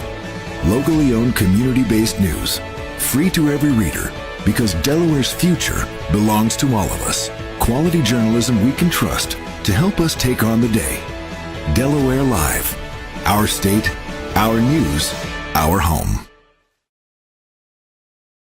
Get the assurance that your HVAC system is what you need with Ambience. Ambience provides you with over 25 years of experience in the heating, cooling, and plumbing industry. The team at Ambience Heating and Air Conditioning provides high-quality residential HVAC installations, maintenance, and repairs in new and older homes in the Delaware, Maryland, Pennsylvania tri-state area. You may not realize it, but half of your energy costs go to heating and cooling. Make sure your energy dollars count and call us today for a free estimate. 302-239-HVAC. 302-239-4822.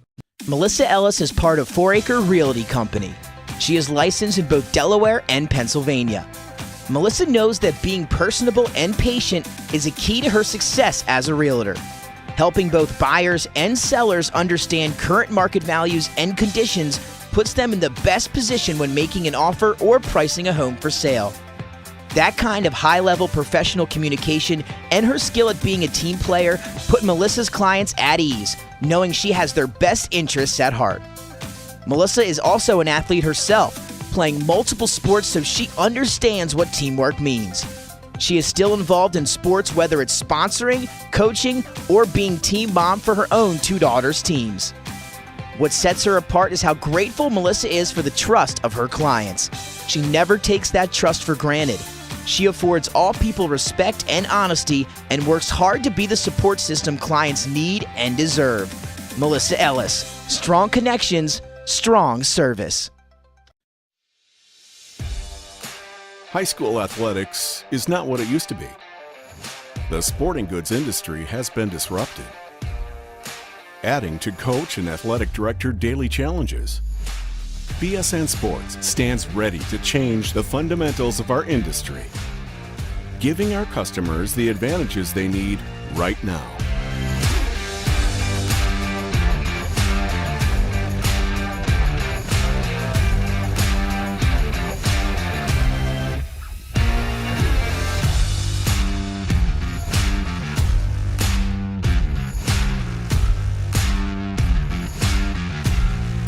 Your dedicated local sales pro is supported with nationwide team service, including sport and category experts. Get the look of D1 colleges and pro teams with our program that streamlines ordering your staff apparel, player gear, and fanwear. Stretch your budget with our fundraising solution. Free and ready in minutes. Our campus branding products are perfect for boosting school and team pride. BSN Sports has the advantages you need right now.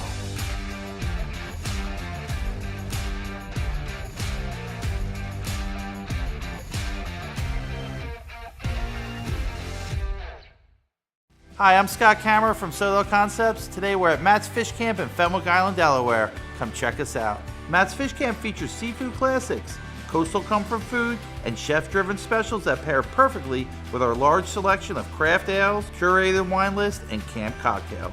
Matt's offers indoor and outdoor dining and is the perfect place to have dinner with your family, happy hour with friends, or enjoy lunch at the Raw Bar. Matt's Fish Camp in Fenwick Island, Delaware, open 7 days a week year-round.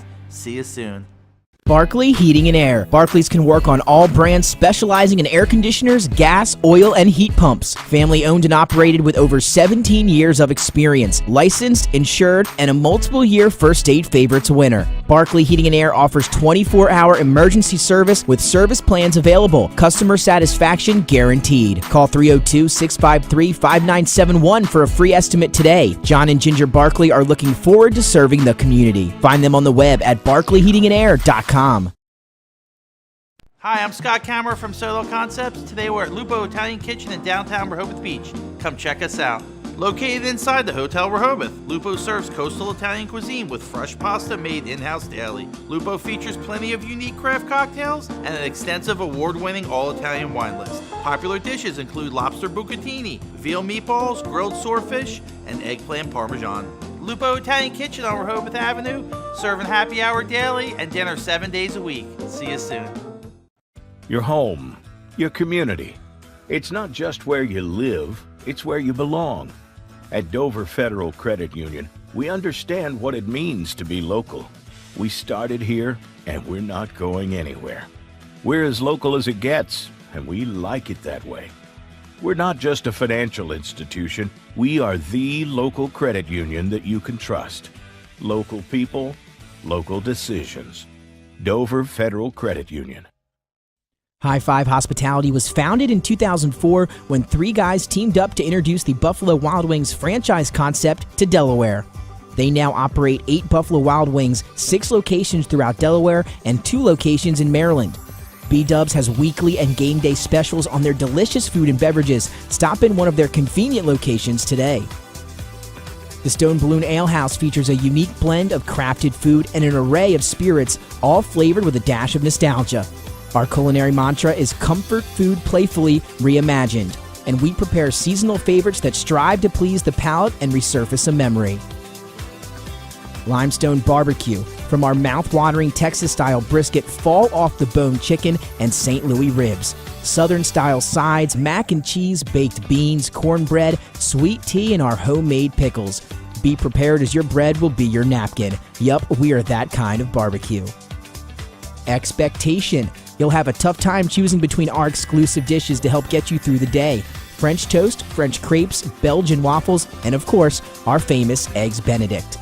High Five Hospitality's mission is to operate 5 brands that serve high-quality products with exceptional hospitality. Welcome to Premier Physical Therapy and Sports Performance. We're a locally owned outpatient physical therapy practice with convenient locations in all 3 counties in Delaware. At Premier, we have experienced physical therapists with advanced credentials, but their hospitality, passion, and enthusiasm is what makes the difference for you. Find our convenient locations at premierptsp.com. You may have tried physical therapy.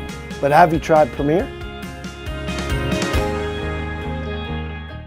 Hi, I'm Scott Kammerer from Soto Concepts. Today we're at Blue Coast Seafood Grill and Raw Bar in Rehoboth Beach, Delaware. Come check us out. Located in the Rehoboth Gateway, Blue Coast features indoor and outdoor dining and serves beautiful, simple food that highlights the flavors of Southern Delaware. With chef-inspired daily specials, an award-winning wine list, and an extensive list of craft cocktails and local beer, Blue Coast is the perfect spot for a night out. Blue Coast Seafood Grill in Rehoboth Beach, Delaware, open 7 days a week year-round for lunch and dinner. See you soon.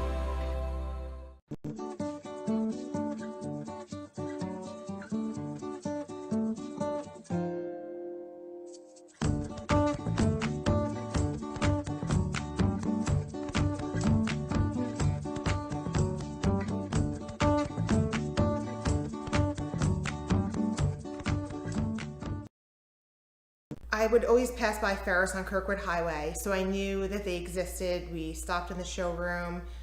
We just clicked, like from day one. They did a total kitchen renovation for us. Ferris was so organized. They were on top of everything from day one. Always here when they said they would be, always on time, kept to the schedule. The level of comfort speaking to everyone that works at Ferris, they were just super friendly, easy to talk to. It was like they were friends, not, people coming to work on our kitchen. The room is totally transformed from what it used to look like.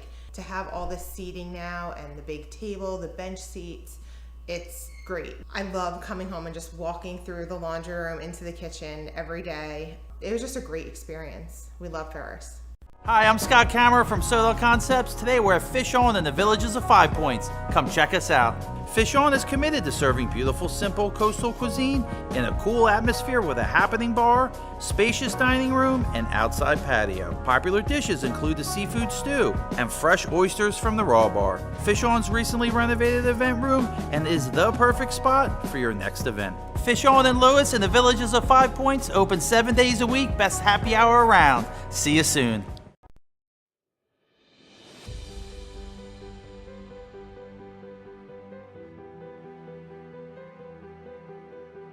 How you doing? My name's Mike Cassidy. I'm the founder and president of Cassidy Painting.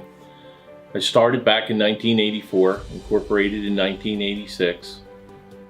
I never had the word no in my vocabulary. When someone called me to do a job, I always said yes. Whether it was a struggle, whether it was 7 days a week, sun up to sundown, it didn't matter. And with that philosophy, we were able to grow to the size we are. We employ close to 80 individuals. We really enjoy being in the family business. I look forward to coming to work every day, and it's so nice to work with the people that we work with in the office. We've really become a family with them.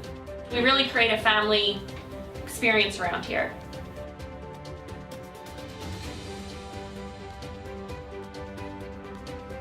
Cassidy Painting is a very diversified company. We don't say no to anything. We deal with everything from epoxy floors to painting buildings to spray foam insulation, spray fireproofing. If it deals with a coating, we can handle it. So when our customers call and they're under the gun and they know the need to get a job done, they know who to call because we perform. We've always been performed. We've never been replaced out of 37 years of business. For any of your painting needs, we can handle it.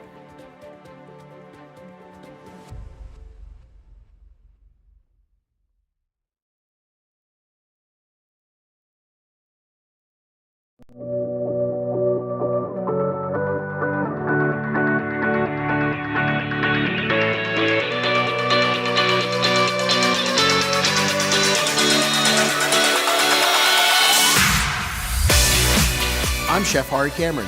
At Grandpa Mac, pasta's our thing.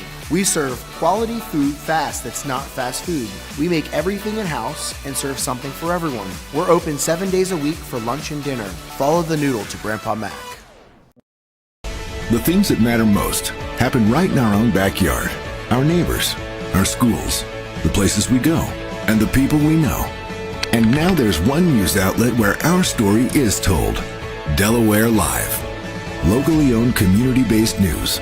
Free to every reader, because Delaware's future belongs to all of us. Quality journalism we can trust to help us take on the day. Delaware Live. Our state, our news, our home.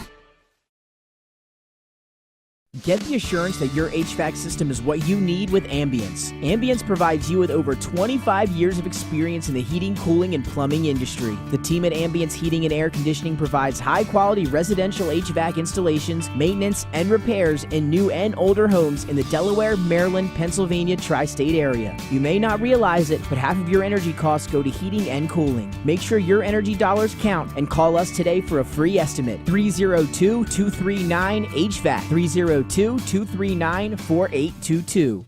Melissa Ellis is part of 4 Acre Realty Company. She is licensed in both Delaware and Pennsylvania. Melissa knows that being personable and patient is a key to her. Back here at Dover High School, where the Senators enjoy a 20-0 halftime lead, and they will get the ball to start the third quarter. Let's take a look at our unofficial stats for the first half, and Pat, you have the team numbers. Absolutely. And you can see domination up front here by the Dover Senators. 130 yards rushing, 55 through the air for a total of 185. Caesar Rodney, 51 yards rushing, and 18 of them came on that last possession there. Only 1 yard through the air for a total of 52. Looking at this, you're right. And you see the scoreboard, 20-0 total, 185 to 52. This Caesar Rodney defense has been on the field for the majority of that first half. They've been getting after it. They've been competing now. I know that it doesn't look that way on the stat sheet and on the scoreboard, but these young men are out there competing. Individual stats. Now, you have to take into consideration one of our top performers of the week at our weekly show was Jaquan Kilby's 158-yard effort on 20 carries and 4 touchdowns against Cape last week. He's been held to 66 yards on 15 carries by Caesar Rodney's defense in the first half, and he's been kept out of the end zone. Parker has carried it 5 times for 10 yards. He has both or 2 of the touchdowns, and then the other touchdown was Cosme's 55-yard run right up the middle. He has since been sacked once, he's fumbled once, and his net yardage is 54 yards on the ground. So that's a look at Dover, and then Cosme has completed 6 out of 7 for 55. For CR, 32 yards rushing by Davis, and Timmons has carried the 1 time for 8. And I think we both discussed the fact that they need to roll him out a little bit more. The kid's got some wheels. If he can get the edge and kind of spread that defense out, it'll open up things more for the run game in the middle with Davis. Yeah, and I think you should look to see that, right? You're in a point now where you're going to have to pass the ball a little bit, try and get back into this game. So I think that's a good point, Glenn. Let's take a look at some of the updated scores.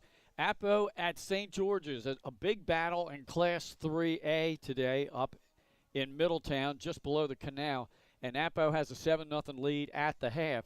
And you're going to do the game next Friday night. We'll have Apo here against the Dover Senators. I think it'd be a pretty good ball game. Daniel McConomy running the ball for Apo, and that's staunch defense. Yeah, he's been great, and we saw them go toe-to-toe with Middletown in a game last week. So a lot of good things happening over there at Apo for sure for Coach Timpson and company. In the second quarter, St. Elizabeth leads Glasgow by a score 28-12. And we got a barn burner in the fourth quarter. Del Castle leading Newark 22-20 in that one. We should have that one going final before we get off the air with our game here. What a game there. What a job by the Cougars.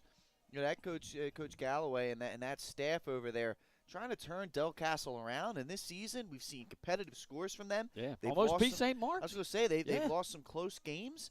And then they're out there taking on, Newark and leading Newark, who you said just got done giving St. Mark's all they could handle. So tremendous work over there by both of those programs that have had down trends the last few years. Got a further update now on Newark and Del Castle. The Yellow Jackets have taken the lead for the first time in the game. It's now 26-22 with about 5.5 minutes to go in that one. And then we do have a final. St. Mark's continues to roll on. They beat Conrad today by a final of 54-14. And that Class 2A, man, that's a solid class right there. It is. A lot of teams that are, evenly, matched up. There's a lot of – that playoff is going to be something. I know we said that last year, and it turned out to be true. I think this year could be even more competitive. Yeah. Oh, definitely.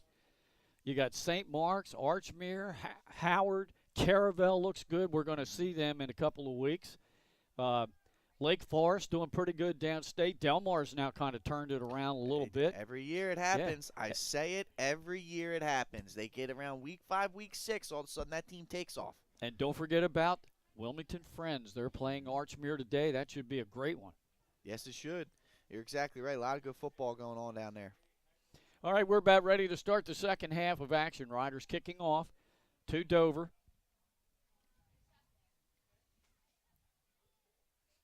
Dover has 2 return men back deep, standing inside the 15-yard line.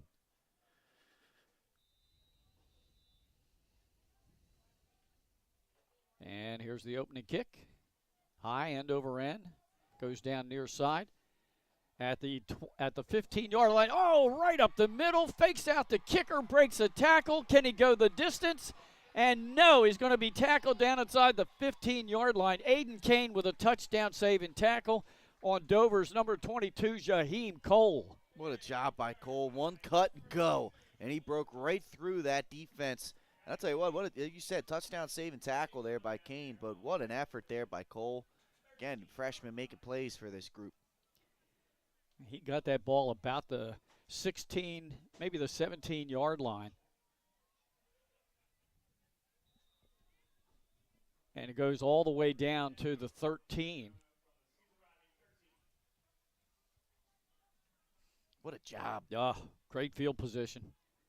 Gives to Gilby. Kilby stiff arms a defender and gets the ball to the 10-yard line. Yeah, great work there chasing him down from behind. Tyler Pitts making a play.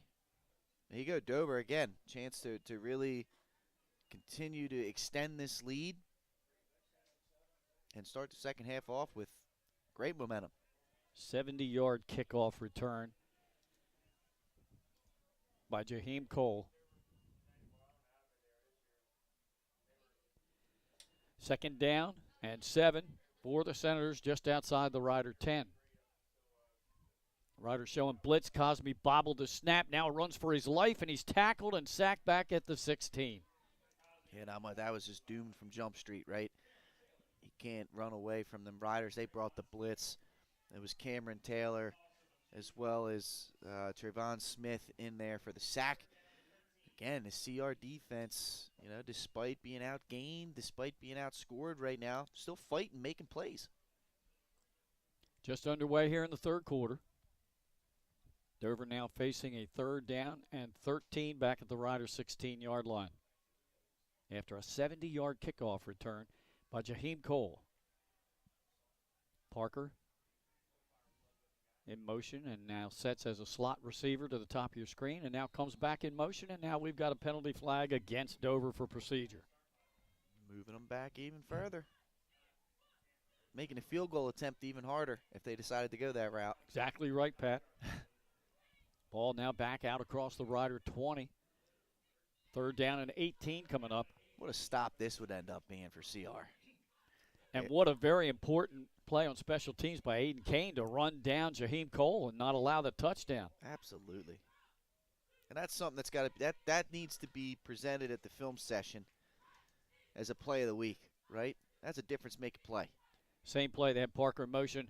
They fake it to the halfback and taking the ball around and into the end zone as quarterback Nasheem Cosme for his 2nd touchdown of the game as he just weaved through the defense. What a job by Cosme. Quick, decisive, and there was no stopping him there.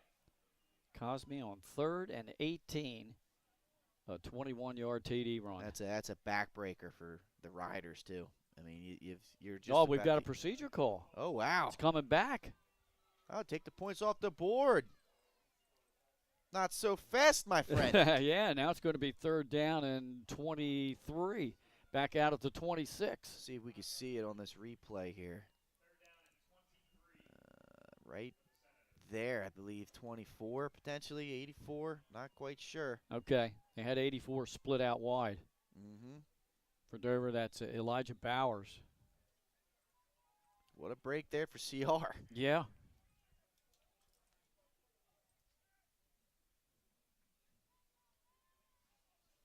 All right, Dover player comes out of the offensive huddle.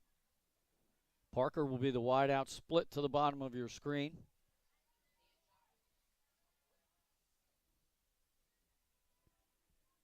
Cosme, 3-step drop, looks left, has plenty of time. Now he steps up, throws into the end zone, jump ball, almost caught, but incomplete. Good defense down there by the Riders D-back. That was number 14, Tyler Flynn, defending against Navon Pierce. Yeah. Well, Pierce, he nearly high-pointed that for an acrobatic catch, Glenn. Holy smokes. Sure, he sure did, that's for sure. All right, now what will Dover do on 4th down and 23? They've called timeout to talk it over. Looks like they're player down. Oh, player down, okay.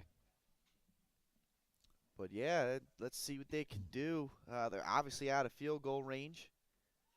But, yeah, this will be interesting to see where Dover goes here. Dover do they go? I mean, they're going to have to take a deep shot because they got to get to the 4 for a first down or the 3 for a first down.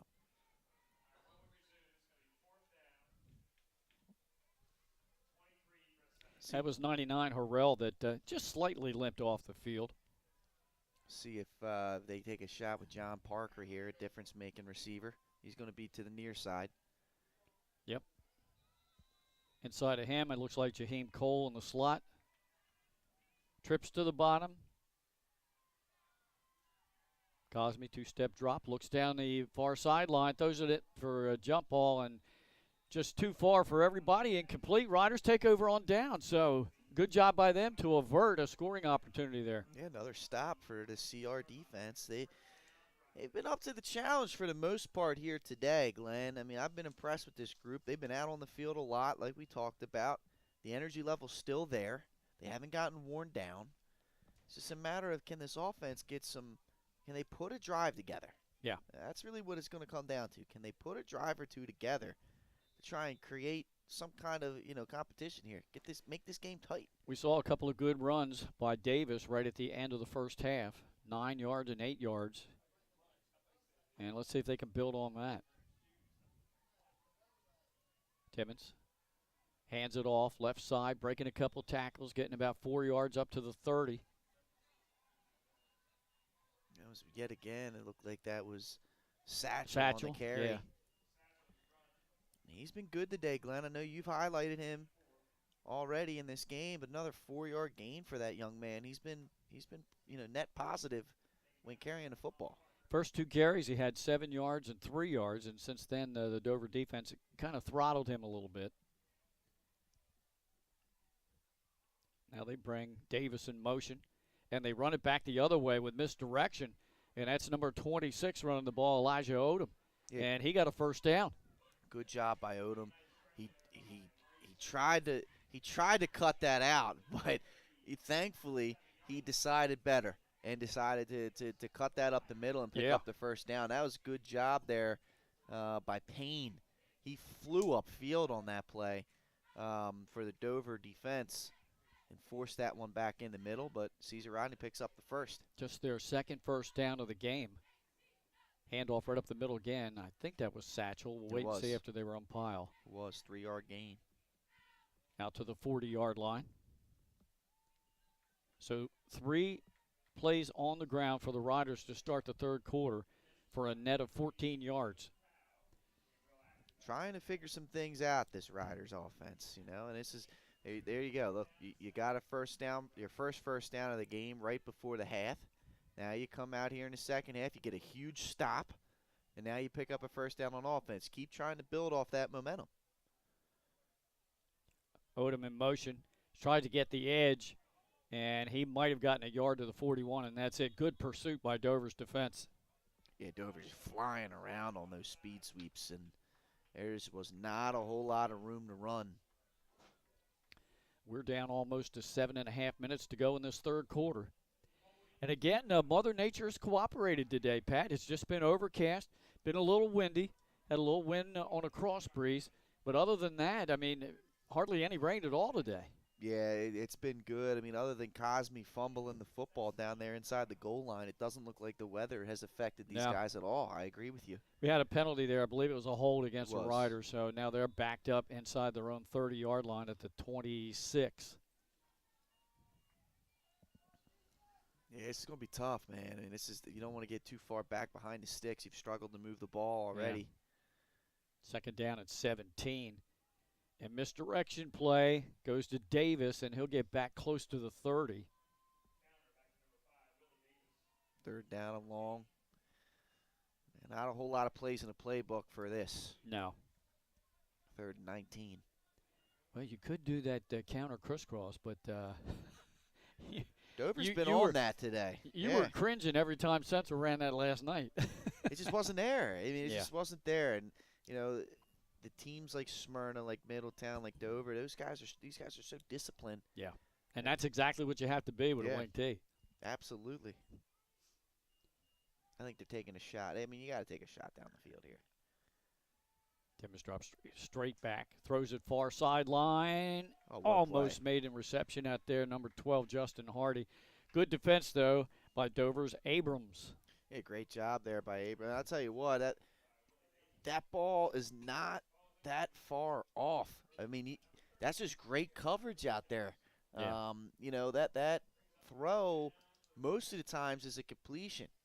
But that's just good, quick hands right there. And nice deflection by the Dover secondary. I believe that was, Darren Abrams. You elect a punt, gets it off. High punt, end over end. Dover will go back and touch it. That's number 31 again. Now he returns, tries to change the field of motion back to the near side and goes down inside the Dover 25. It's Darden Jefferson, so it is a tremendous job going back, and great job by Caesar Rodney getting down there and making the play. And Darden Jefferson, he just fresh off of that deflection, Glenn. He was out there, he made a nice play in the secondary, and he tried to make something out of nothing there, but Caesar Rodney was not letting him get away. Tamir Darden Jefferson, D-back for Dover, and they have a penalty on the kickoff return. That's going to back him up inside the 15 to the 13-yard line. With 6:25 to go in the third, Dover led 20-0 at half, and that's where we sit. Yeah, it's good defense. So Caesar Rodney, big-time stop. Now they get field position flipped. See if they can make a big play here. Dover, they've kind of been discombobulated here. I mean, they had a nice drive right before the half, a fumble. And they go backwards on their opening drive here in the second half. See if they can try and reclaim some momentum here. Cosme, hands off right up the middle, out across the 15 to about the 17-yard line, a gain of about 4 yards. And that's Kilby on the carry. Got a couple score updates for you, Pat. Appo now leads 21-7 with 2 minutes to go in the third quarter over St. George's. And Newark comes up with a pick at the Yellow Jacket 12-yard line. Delcastle was headed in for a score. So 2 minutes to go in the ball game. Newark clinging to a 26-22 lead. Wow. How about that? What a matchup there. Newark in back-to-back weeks, but battles here. Cosme looking to pass, and he's snowed under. He's going to be sacked back inside the 10-yard line. What a job right there. Trayvon Smith, the floodgates open, and he was not going to allow Cosme to escape. Again, another big play by the Caesar Rodney defense. They've been impressive, Glenn. They have. That's a loss. Looks like a loss of about 5 yards on the sack. That's the third sack for the Riders on Cosme today, second in this second half. What work right here. Yep, 3rd down and 12. Cosme looks over the defense, fakes the handoff, then pitches it back, and then being pushed out of bounds for a minimal gain, maybe a loss of a yard, and that's Jaheim Cole. Great job by Jonathan Benjamin. He was out here on an island, Glenn, 1-on-2, and he played that thing safe. He didn't commit. Cosme decided to make the pitch, and Benjamin just beelined it to the sideline, pushed him out of bounds. Great execution there by the outside linebacker for the Riders. So that forces a 4th down, and Yoder's going to boot this from near the goal line. He's standing in the end zone right now. Kemp is back deep, standing at midfield. 5 minutes to go, third quarter. Riders hoping to get good field position here. They flipped the field position. High snap. Yoder goes back to get it. Low punt, end over end. Will hit at the 45 and then take a Rider bounce back to the Dover 41. And the Riders will have their best field position to start a drive. It is, and again, the question is going to be asked, can they move the football? That's what this comes down to. The defense has kept a minute. You know, the defense has kept a minute to try and pull some kind of an upset off, but the offense has not been able to move it. Another opportunity here late in the third.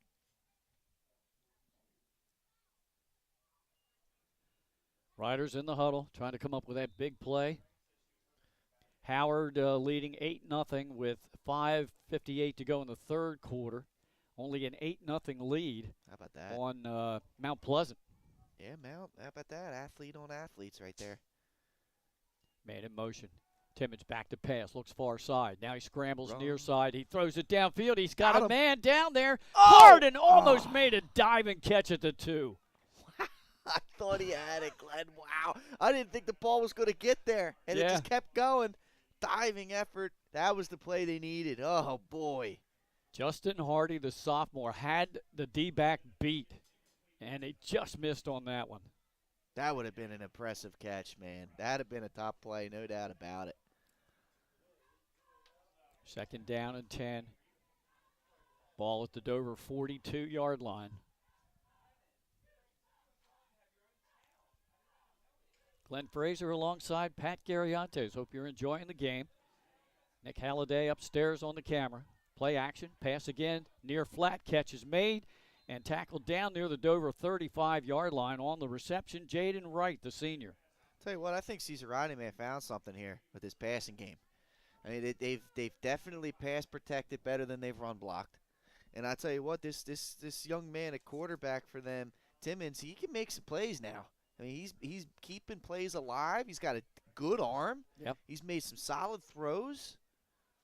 Much like we saw Brian Wright of Smyrna last night kind of mature right in front of our eyes, we're seeing that a little bit right here with Caesar Rodney's Timmons. Yeah. Starting to gain some confidence. Absolutely, Glenn. 3rd down and 5. Ball sitting at the Dover 37-yard line.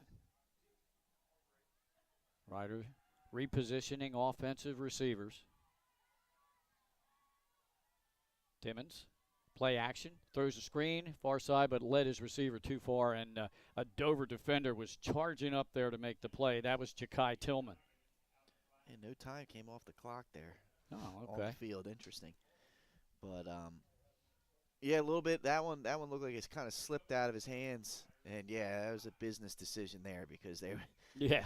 I'll tell you what, flying up from the safety position was Tillman. and that would have hurt. Yeah. All right, so it's now 4th down and 5. The Riders really need to go for it. Down 20-0 and just 4:38 to go in this third quarter. They got to take a shot here. Hardy splits to the top of your screen. A single wide out to the bottom. Elijah Odom in the backfield. And Odom gets the football. Started inside, cuts it outside, tries to get the edge. Short tackle's made as he gets inside the 35 to about the 34. He's only going to gain 3, and it's a turnover on downs. Guess they try to take Dover by surprise on that one. Yeah. Hoping they could get the edge there and get the first down that way. Yeah. Interesting. Well, that's a good stop there by Dover. Good stop there by Dover. Now this is the challenge for them. They haven't been able to move the ball. St. E's now flexing their muscle a little bit now in Glasgow. It was 28-12 in the second quarter. It's now 43-12 in favor of the Vikings. And they are just early in the third quarter. Yeah, and I mean, that's one of those St. E's, their schedule this year. Breaking a tackle as Kilby spun around, gets the first down all the way out to the 47 and a pickup of 13. Their schedule this year, that they've definitely got the advantage in a lot of those games. And, you're going to see a lot of those games where they may come in maybe a little disinterested. Yeah. And they're going to allow teams to hang around them. I mean, they could be a team that later on in the season got to keep an eye on upset alert, because that could be the challenge for sure when you know that you're going against a lot. There's some teams in that low 1A that they're going to challenge them, but they're not scheduled. They're not scheduled until later in the year. Another player is down, so we have an injury timeout. While we have it, let's run down the scores that we have for you. Well, we got a final, Glenn. Okay, go ahead. Newark holds on. It was a Hail Mary opportunity for Delcastle on the final play, and it was intercepted by Newark. So that's a big win for the Yellow Jackets, getting a win there. Yeah. Over Delcastle, and both of those programs looking to be on the up and up. Yeah. So Newark, I think they just had the one loss to St. Mark's in overtime last week. Mm-hmm. The injured player for CR is being helped off the field a little bit, and that is the Riders' number 2, number 2, Andre Moore. Hopefully he's okay. We've had a few players go out today in the game for both sides. We got an update on the Appo score. Well, this may have been the one that you said. It's 21-7. Yeah. Yep. So Appo up on top, 21-7. I think that's late in the third quarter. Mm-hmm. All right, down on the field, Dover, fresh set of downs. Parker in motion. Late handoff to Kilby. He gets around the right tackle, and he's into Rider territory, and on 2 consecutive carries has first down yardage. Jaquan Kilby. I mean, this guy, all-state running back. It's impressive. Yep. 13 yards on the first down carry to start the drive. 12 on that one. We had him unofficially for 66 yards in the first half. And he has over 30 yards rushing so far here in the second half. Top performer last week, scoring 4 times against Cape. He's hard to contain, man. There's no doubt about that. Cosme, right back to Kilby. This time he goes left side, and he was wrapped up by the Riders' number 32. Richard Smith, Jr. Okay. Good wrap-up right there by that young man. And that kept him to just a 5-yard pickup instead of double digits. Tell you what, Cesar Rodney hasn't missed many tackles. They've been pretty sure-handed when they come to tackling. These Dover touchdowns seem to be on plays where they're not touched. Yeah. So, I mean, that's a good sign. Dover's line asserting themselves here in this drive. Well, you start to wonder if being on the field as long as Cesar Rodney has, if it's starting to affect them right now. They're getting a little worn down. Cosme, back to pass. Throws it down the near sideline over the head of his receiver. That was intended for number 3, Jaden Wright, incomplete.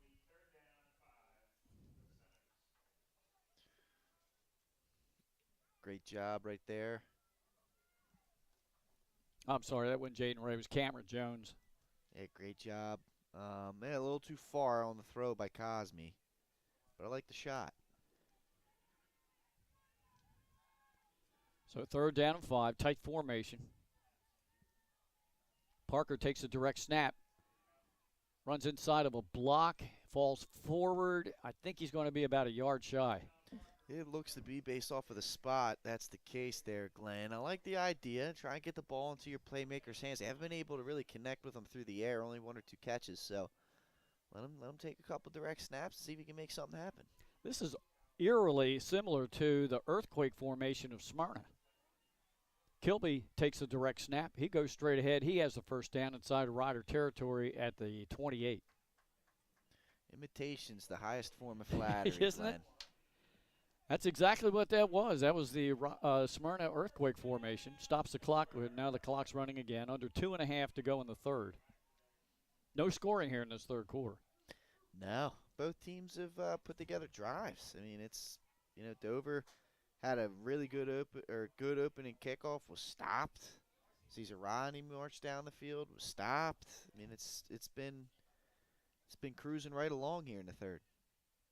Cosme now looks to the Dover sideline, see if there's any change in the play. Takes a snap. 1-step drop, throws near flat, has his man complete at the 20-yard line. That's Parker, and he is gang tackled right there. Great work right there by Parker. Good throw by Cosme. Kind of threw it a little bit behind him, but Parker able to adjust the body and make the catch. That's a good first down play, 7 yards. Yeah.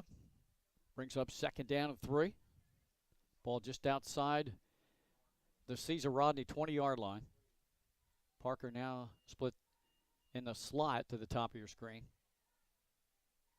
Gives up the middle to Kilby. Hit right there by 2 riders and dropped for no gain.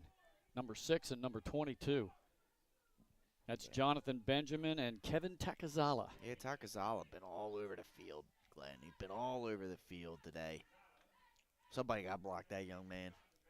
It's been great. Brings up third down and short. Will Dover go back to that earthquake formation here? Perhaps. It looks like Cosme's coming in, though. Okay. Short yardage situation. Under a minute to go here in this third quarter. We're scoreless here in the third. Cosme fakes it to Parker. He takes it himself, and he's looking for running room. He got inside the 20 to the 18. It's going to be very close. Tell you what, it looked like he had the edge, too, and he decided against it. Cut back against the grain. And he got... Looks like the judge on this near side saying first down.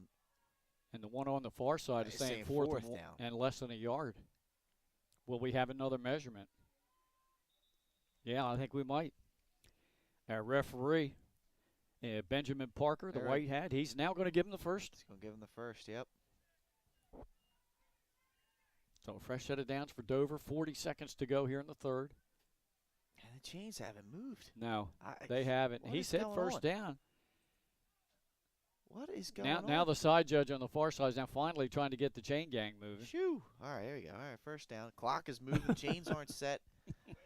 Yard marker still says fourth. We're here. Yep, under 30 seconds to go here in this third. I'm not snapping the ball. Oh, now they stopped it again. Now they stopped the clock. Now it's going again. Holy smokes, if you're not paying attention, you might miss something, Glenn. Yeah. Cosme has Kilby with him in the backfield. He hands off to Jaquan. Runs right into the arms of number 58, and he got away from him inside the 10-yard line. Yeah. So that's going to be about a 9-yard pickup and bring us to the end of the third quarter of play here. No score in the third, so it's still 20-0 Dover. We'll be back for the fourth quarter right after this on Delaware Live, powered by 302 Sports.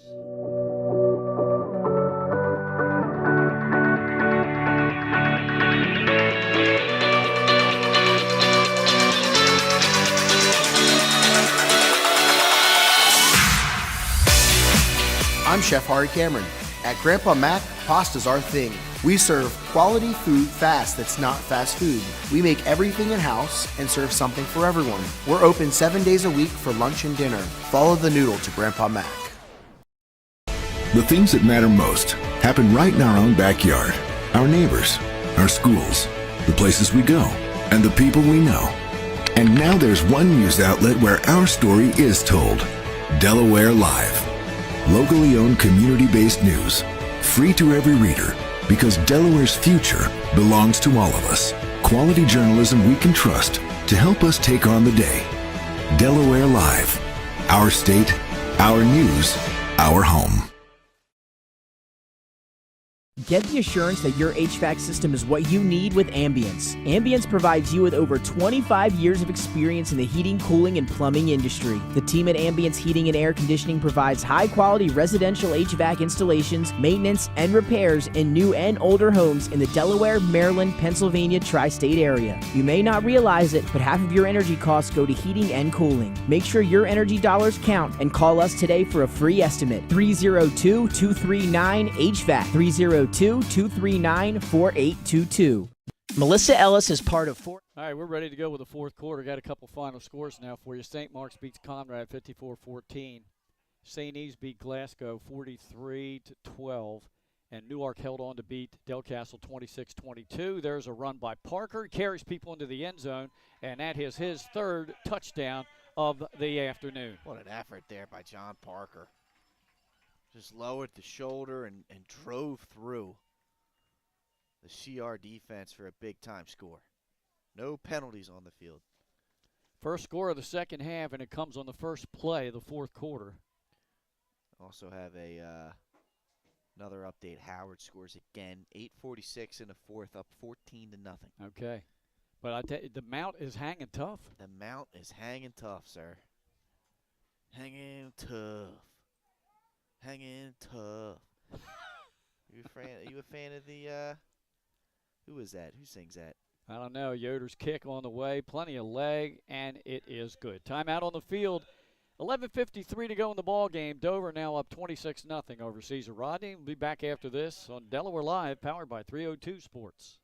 Get the assurance that your HVAC system is what you need with Ambience. Ambience provides you with over 25 years of experience in the heating, cooling, and plumbing industry. The team at Ambience Heating and Air Conditioning provides high-quality residential HVAC installations, maintenance, and repairs in new and older homes in the Delaware, Maryland, Pennsylvania tri-state area. You may not realize it, but half of your energy costs go to heating and cooling. Make sure your energy dollars count and call us today for a free estimate. 302-239-HVAC. 302-239-4822.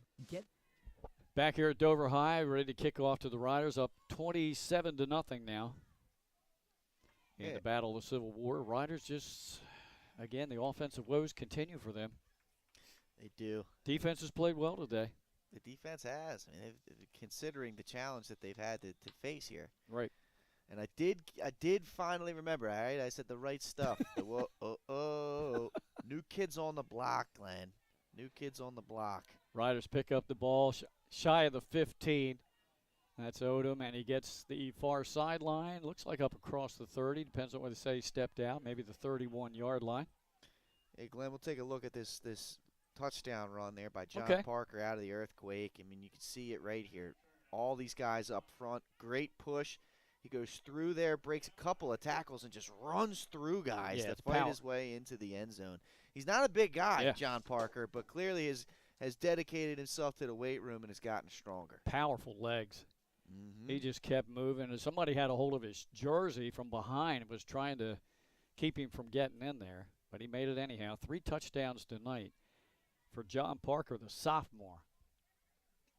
Such an impressive athlete. Handoff right up the middle, and that is Davis.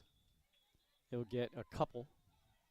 And there's a stoppage on the field. Flag thrown. Perhaps a illegal formation. Maybe somebody wasn't lined up properly. Let's see. That false start. Procedure call.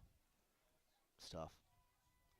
It's been tough sledding for this Riders offense today, Glenn. Yep, we take away the 2 yards there gained by Davis. Unofficially, we have Davis for about 35 yards rushing in the game to lead the Riders. 20 yards on the ground for Satchel. Odom has 11 yards and only made 1 carry in the first half. Yeah, it's been hard. It's been hard for CR to get any kind of momentum going. Right. And like we said, the defense has played well, but you pointed out a few times they were on the field so long. Now they're starting to get worn down. Without a doubt. Without a doubt. And credit Dover. This is a good football team with a lot of weapons offensively. Timmons, long throw, good spiral. 2 defenders down there against Hardy. Jump ball, and it falls harmlessly incomplete. Yeah, Hardy got behind the defense, but that takes a lot of arm to push that one that deep. Wasn't able to. Stops the clock with still plenty of time to go here in this fourth quarter. Dover next week will stay right here at home, and they will host the Appoquinimink Jaguars, who played Middletown really tough last week, gave up 2 big plays and lost 14-0, and they are leading today 21-7 in the fourth quarter at St. George's. Yeah, it could be a nice win. It'd be a tough couple of weeks for St. George's, losing the way they did to Salesianum and now struggling. Davis got the edge over there, but he paid for it. He took a hard hit right at the 25-yard line. No gain. Yep, sets up a third down and long for CR. Caesar Rodney next week doesn't get any easier for the Riders. They will travel up to Abyssinia and take on Salesianum. Yeah.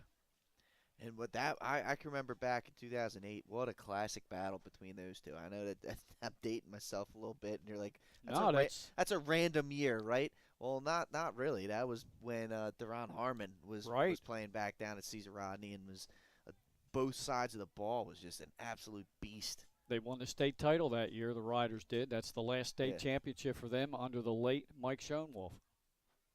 Yeah, they were good. Timmons back to pass. He's struggling. He stiff arms, throws it high and out of bounds, incomplete. Being chased by the Dover D. Yeah, good pass rush there by Dover. It looked like Ridgeway was kind of leading the way, number 50. And, yeah, there was just no time to deliver a pass. Brings up fourth down and long. And it has been ULAC punting, but I think that's a different punter in there right now. That is. That looks like that's Andre Moore. Okay. Number 2. So Moore will punt, standing at his 15-yard line. Selling out for the block again. Good snap by the long snapper, but I think it was partially blocked. Yep, takes a Rider bounce out of across the CR 40 and will be down near the 42-yard line. Dover with good field position. Still 10.5 minutes to go, and leading rather comfortably right now at 27-0. And it would be, if this holds, the 5th straight win in the series for the Dover Senators. Wow, how about that? They've won the Civil War that many times in a row. That's an impressive run by Dover, and they've had some really impressive units the last few years. So yeah, not too surprising.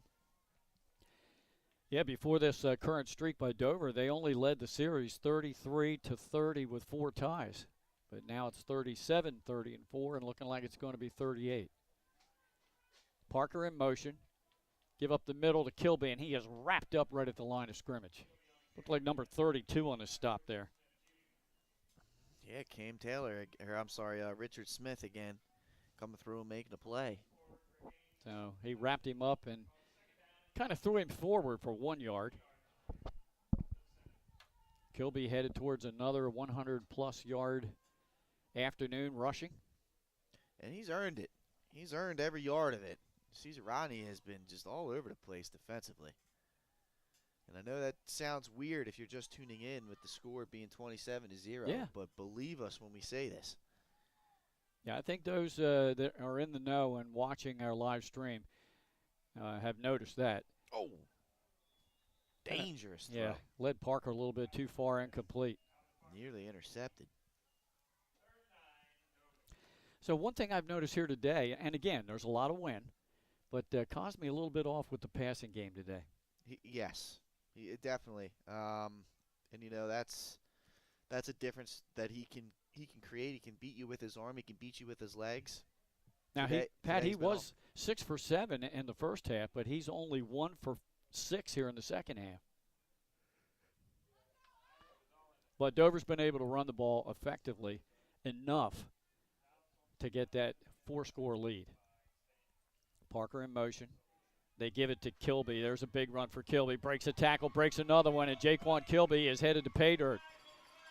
His second touchdown. Do we have a flag down? No flag. It's a score, and that will go for 40 yards. Wow, what a job by Kilby. Just turned into a second gear, broke through some tackles, and Yeah, what a scamper. We'll take a look right here on the replay, Glenn, as you can see. Goes through, wide open hole, 1 missed tackle, 2 missed tackles. Yeah. And good luck chasing down the All-State running back, Jaquan Kilby. That makes the score 33-0. Yoder in to try to make it 34. He's missed 1 point after today. 9:37 to go in the ball game. I was a little surprised Dover not going for 2. That magic number a lot of times is 35 in the state of Delaware. Oh, high snap. Good job by the holder to get that down. The kick is good. The holder for Dover, number 13. And I don't have him It's on. Nick Whiteman. Okay, good. Nice work right there by that young man. Yeah, great job to get that down. You know, placeholders got it. They got a spot in my heart, Glenn. They got a spot in my heart. It was some that I did while I was playing in high school, and it's an art form. It's an art form, Yes. and I don't think a lot of people give it the respect that it deserves. Right there, that's a big time play. You gotta be athletic to make those kind of plays. All right, with 9:37 left, Pat, we'll have to see if Caesar Rodney can get something going to avert a shutout here. It's been tough sledding for the Riders. It's been tough sledding, no doubt about that. Well, they're already talking about your New Kids on the Block reference on Twitter there, buddy. Last night we were talking about the Washington Nationals unis, the Phillies magic number. Yeah, Phil knows. We're diversified here. That's right. I know my audience, all right? I know my audience. That's all I got to say, Glenn. All right, Yoder with the kickoff. End over end, far side of the field, taken at the 10-yard line. Up to the 20, 25, 30, and down to the 31-yard line. And on the return for the Riders, that was Elijah Odom. Stephen Davis coming up with the tackle there for Dover.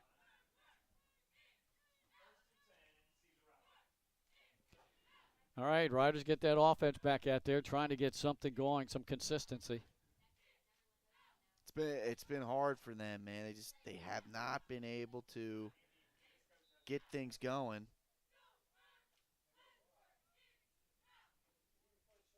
Hardy split to the bottom of your screen, 2 receivers to the top.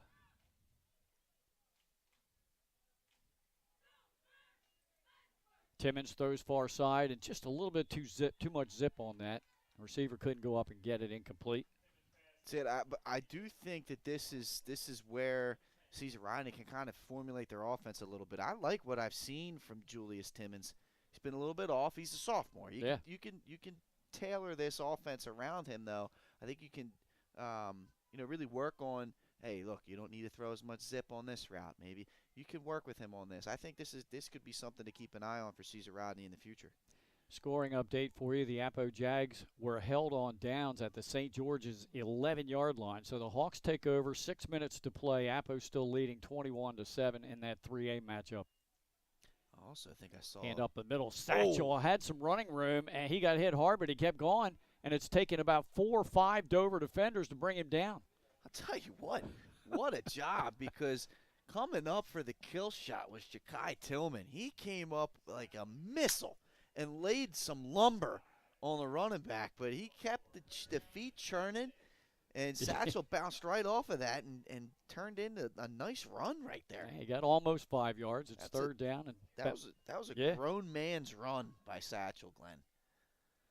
How about Mount Pleasant hanging tough with Howard? A kickoff return for a touchdown. 8.5 minutes to go, and Howard only has a 14-7 lead over the Mount. That's big. Our very own Nick Halliday is proud alumnus of the Mount right now. He's gonna love hearing that update. Procedure call against the Riders. They'll back them up into a third down and long, and they just shoot themselves in the foot with these kind of penalties. Yeah, that hurts, man. That hurts big time. Again, you're just trying. Yeah, I mean, Howard is the newly minted #1 in our rankings in our Super 7 in Class 2A after they beat Archmere. And now Mount has really given them a game today. You got to start thinking about Mount. Mount also gave Lake Forest a pretty decent game too that we streamed a couple weeks back. So, and we all feel that Lake is a respectable team down in that conference as well. So, yeah, that's a good one. Timmons back to pass, looks near side, throws, leaping catch is made by number 19, but then he's hit out of bounds, and that's going to draw a flag for a late hit. The Riders are going to get a first down. Yeah, they're going to get, I believe that is Donegan was the one that made the reception. And Abrams came up with the hit, laid the lumber on him, but it was after the whistle. Or, I'm sorry, not after the whistle. I guess after he had appeared to step out of bounds. Yeah, personal foul, late hit. After a gain of about 7 or 8 on the pass. Abrams, he's out there playing with a cast on now. It's the fourth quarter. I should have picked up on that maybe a little bit sooner, but yeah, he does have the wrist. He's got the club. He's got the club down there. Well, he laid the club there just a little bit too late. Yes, he did. Riders with the first down in Dover territory at the Senator 47. Timmons back to pass. Sets up, has time, throws down the middle of the field, but over the head of everybody, incomplete. The intended receiver was Andre Moore. Yeah, tough triple coverage right there. Good protection by that Rider offensive line. Unable to find an open receiver, though. Stops the clock, just under 8 minutes to go in this one. Dover is going to win its 4th straight game this season after that early season loss against Arundel. So they'll improve to 4-1, and this will be, I believe, their second win in District 2. Yeah, because they beat Cape last week. So they're 2-0, tied with Smyrna for first place in the district. Timmons, quick pass. And he completes it to Hardy along the sidelines. He spun around down at the 39. That's a good pickup, though. That's about 8 yards. Was, and, coming in and laying the lumber on that play was Rasheed Branch. You could feel the vibration right there. There's no doubt on that hit. So he's completed. Timmons has 2 of his last 3 pass attempts for 16 yards. And it brings up 3rd and short. This clock continues to dwindle down, tick, Glenn. Tick, tick. Yep, down on 7:15 to go. But so far, I think that's about the best drive the Riders have put together in the game. It has. Yep. It definitely has. Done it with a pass. Now here's a handoff off left tackle. Pretty strong run. I think that might have been Satchel. Let's wait and see. It is Satchel on the carry, and he is close to the first down. They're going to move the chains. And Branch again coming up. Laying a hit. First down for the Riders. So they've got, I think, 3 first downs on this drive. Hey, great work. Again, they're playing to the final whistle. Yeah. Looks like that Apo game went final, 21-7. Okay. Howard answers with a score. It's 20-7, 3:47 left in the fourth quarter. Howard right now over Mount. Good win for Apo. So they will come in here next week off of that big win and take on Dover. That should be a good one. That should be a good one, man. I'm looking forward to it, no doubt. Riders spread the field. Timmons back to pass. Just a quick slant pattern to Aiken, and he is slammed for maybe a gain of 2. Abrams coming up with another hit. Aiden Kane on the reception.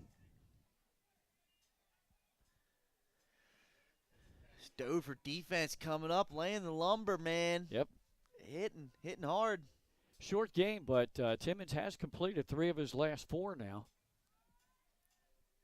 He's done good. He's gotten into a little bit of a rhythm. There's some substitutes in the field right now for Dover. Okay.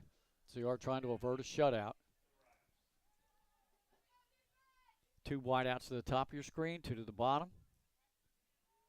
Timmons, pump fake. Now he's got to scramble for his life. He gets away from the defense, does a nice little juke move, and gets to the sideline inside the Dover 30. Wow, he was wonderful job. Nice slipperiness out there, making a couple guys miss. Getting close to first down yardage, setting up a 3rd down and manageable. Yep, 3rd and about 4 looks like. Chain Gang's struggling over there today.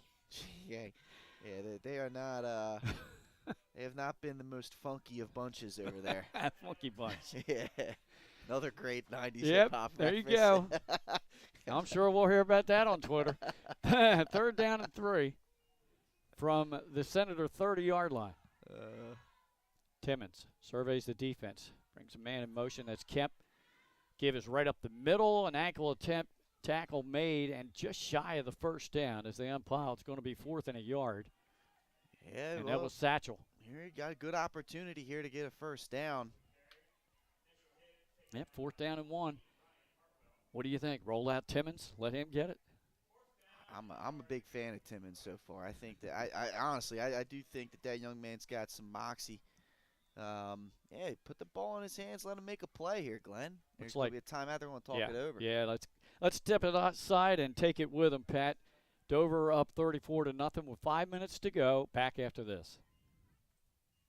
High Five Hospitality was founded in 2004 when 3 guys teamed Hi, I'm up. Scott Kammerer from Soto Concepts. Today we're at Blue Coast Seafood Grill and Raw Bar in Rehoboth Beach, Delaware. Come check us out. Located in the Rehoboth Gateway, Blue Coast features indoor and outdoor dining and serves beautiful, simple food that highlights the flavors of Southern Delaware. With chef-inspired daily specials, an award-winning wine list, and an extensive list of craft cocktails and local beer, Blue Coast is the perfect spot for a night out. Blue Coast Seafood Grill in Rehoboth Beach, Delaware, open 7 days a week year-round for lunch and dinner. See you soon. Hi, I'm Scott Kammerer. Welcome to Premier Physical Therapy and Sports Performance. We're a locally owned outpatient physical therapy practice with convenient locations in all 3 counties in Delaware. At Premier, we have experienced physical therapists with advanced credentials. All right, we are back here, 4th and short for the Riders, 4th and a yard.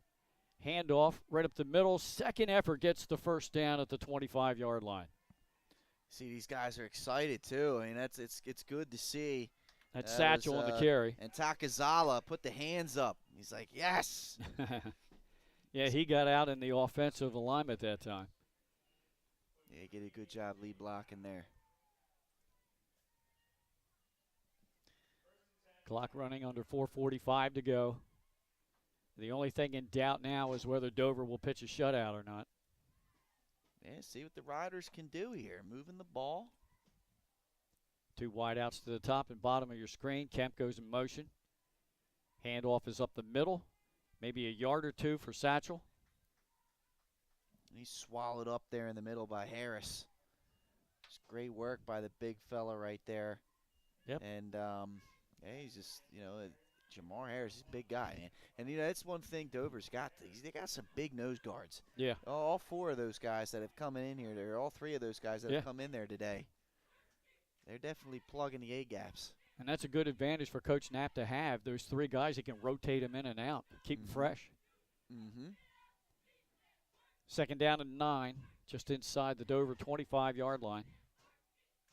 Timmons back to pass. Has time.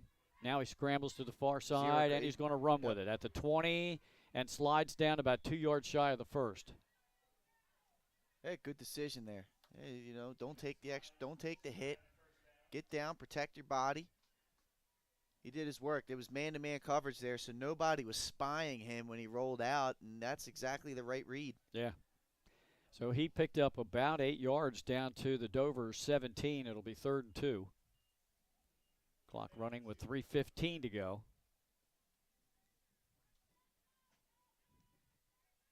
Again, 2 wideouts to the bottom, 2 to the top. And in motion, quarterback keeps it himself. Timmons, he's hit hard, but he got to the 15-yard line, and that should be enough for another first down. Yeah, it should be a first, Glenn. And now, like you said, it's a matter of the Riders going to get on the board. Right. In the red zone now at the 14-yard line. Just under 3 minutes to go, clock running. Riders have they have 2 timeouts remaining. Dover has all 3.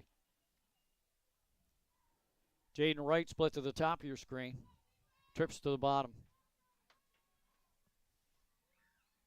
Timmons back to pass. He looked left, then back to the right. Oh, and it's almost intercepted on the tip drill. Thrown a little bit behind Jaden Wright, and then almost intercepted. Yeah, it was on the back shoulder of Wright, and it just went right through the hands. And Abrams, there's the club coming into play.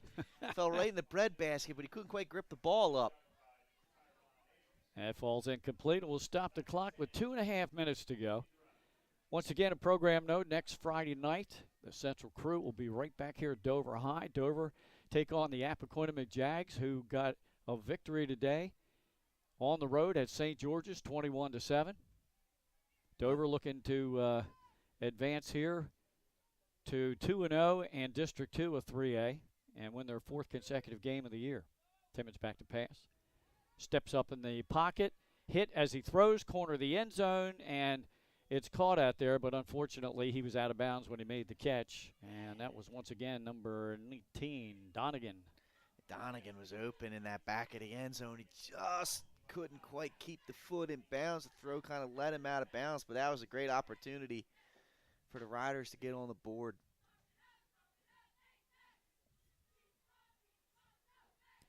So that brings up 3rd down and 10 as the drive is starting to stall now as the Riders get deep into Dover territory. Wright and Moore split to the top of your screen. Donegan and Hardy to the bottom. Donegan in motion. Yep, and they moved.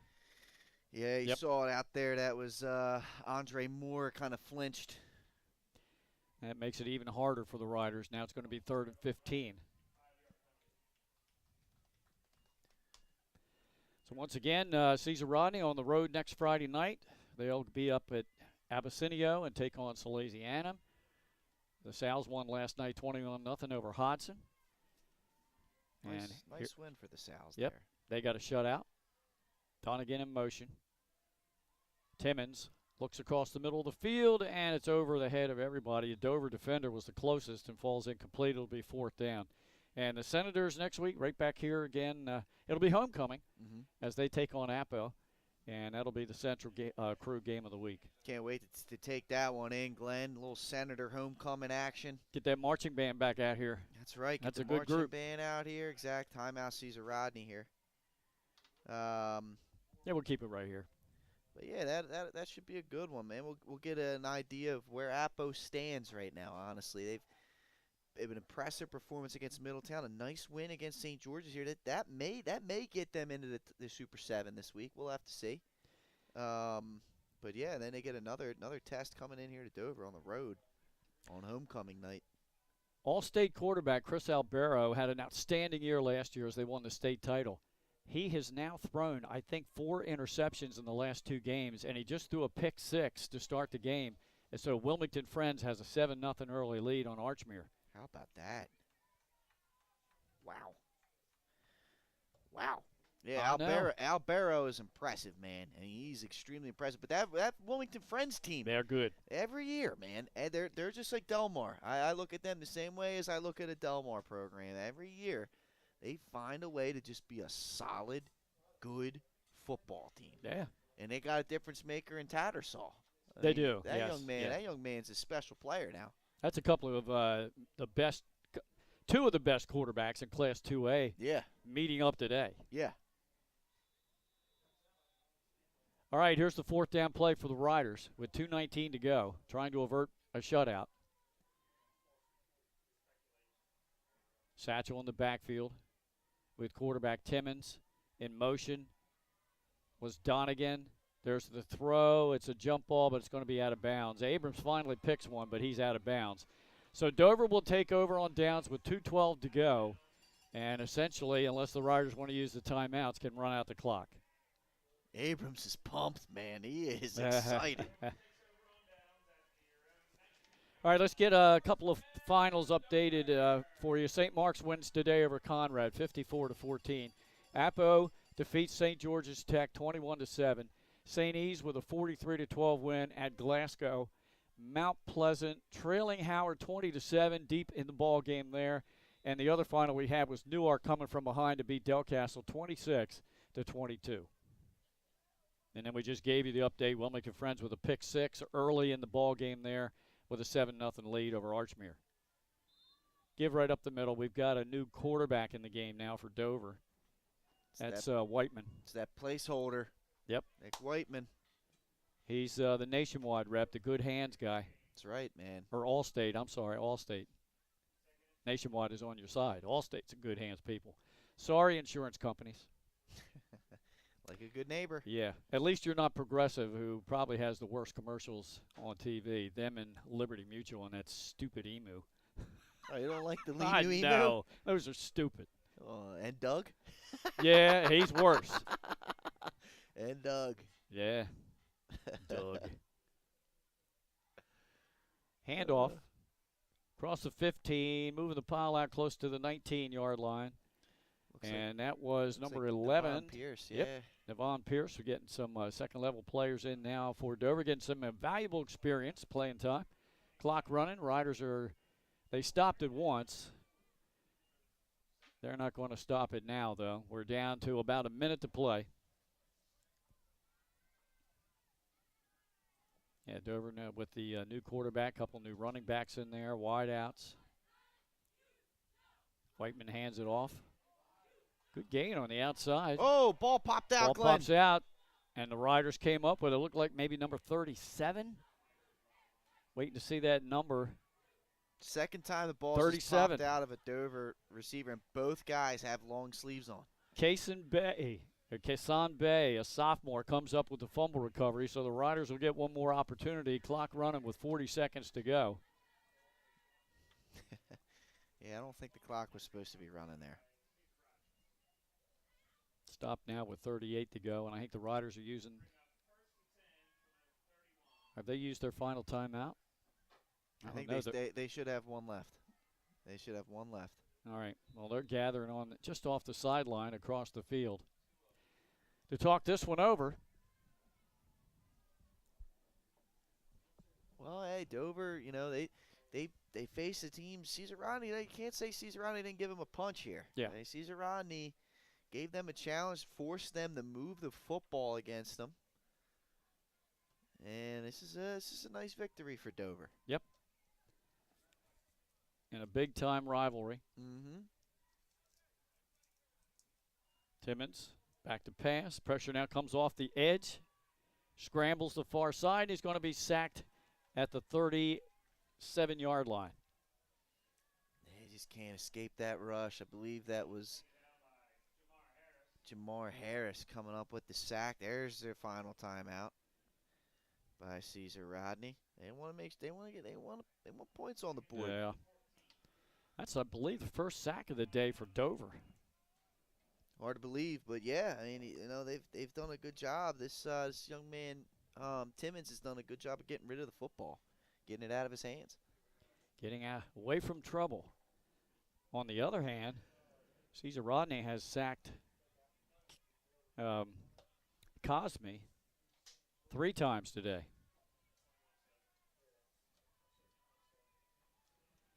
Waiting for the timeout to be over. The Riders break from the huddle, and we'll come up to the line of scrimmage.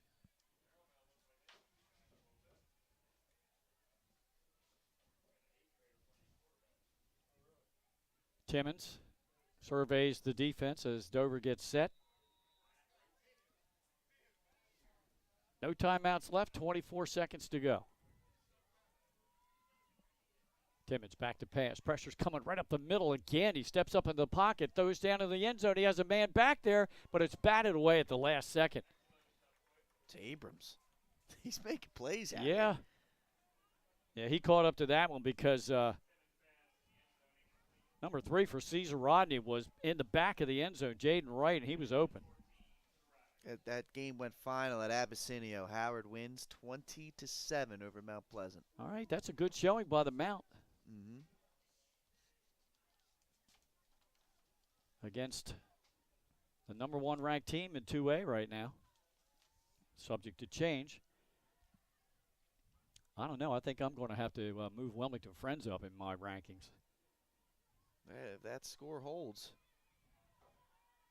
or if I should say that outcome holds. Timmons back to pass again. Pressure comes from the left side. Just gets it away on the sidelines. It's dropped. Dropped. That was a nice job to keep the toes in, but incomplete. Yet again, that was Wright trying to make a play. Couldn't quite hold on. Now 4th down. 11 seconds to go. Dover is going to win its 4th consecutive game this season after an opening season loss to Arundel. They will move to 4-1, 2-0 in District 2. And the Riders will fall to 0-2 in District 2, 0-5 overall. Yeah, it's been a rough start to the year for the Riders. Yeah, so far this year they've only scored 14 points. Now this in their 5th game. Timmons looking for Hardy. Jump ball. Hardy tips it up in the air and then tips it to himself, and then it was knocked away. Wow. Oh, man. That was crazy.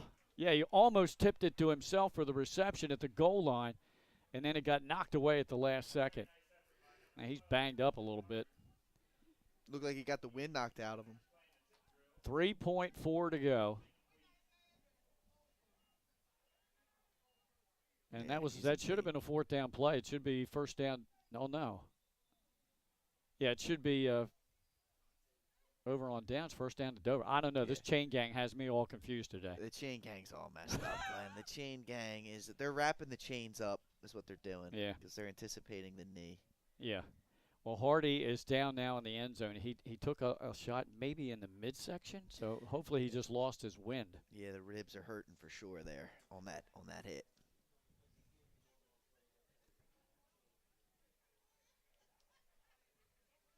Now he goes off the field. Looks like he's all right. We had several players from both teams go down in the game today. Most of them came back in. So hopefully nobody suffered any kind of an injury that will have them out for any amount of time. Well, Dover will just take a knee. The ball game will be over, and it's going to be a 34-0 win for Dover. They will now lead this series. 38 wins to 30 losses, and there have been 4 ties, and it'll be the 5th straight win for Dover in the series. Yeah, Coach Chip Knapp, man, he's been a difference maker here at Dover. This group is looking good right now, Glenn. Well, that doesn't look like a victory formation to me. But they will take a knee in the gun. And that'll be the end of this one. We'll be back to start the postgame show here on Delaware Live right after these messages.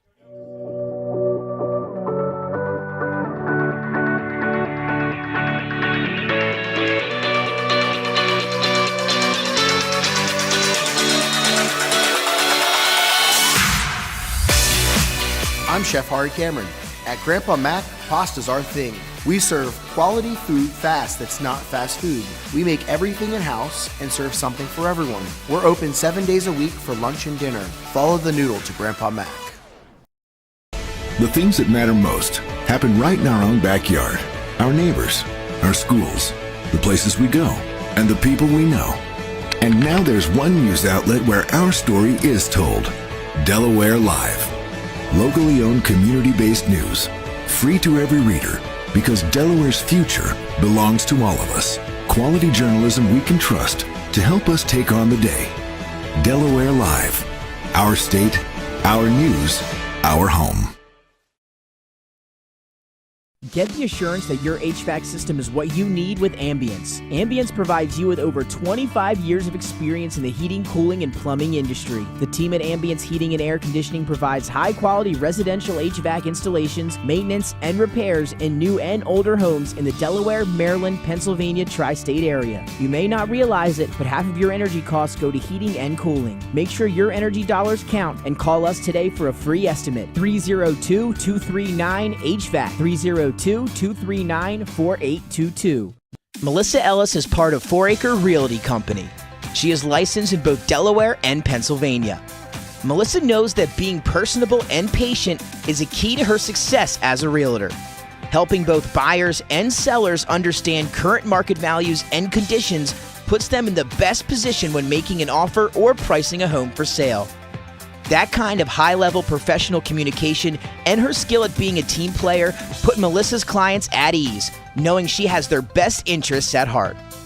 Melissa is also an athlete herself, playing multiple sports, so she understands what teamwork means. She is still involved in sports, whether it's sponsoring, coaching, or being team mom for her own 2 daughters' teams. What sets her apart is how grateful Melissa is for the trust of her clients. She never takes that trust for granted. She affords all people respect and honesty and works hard to be the support system clients need and deserve. Melissa Ellis. Strong connections, strong service.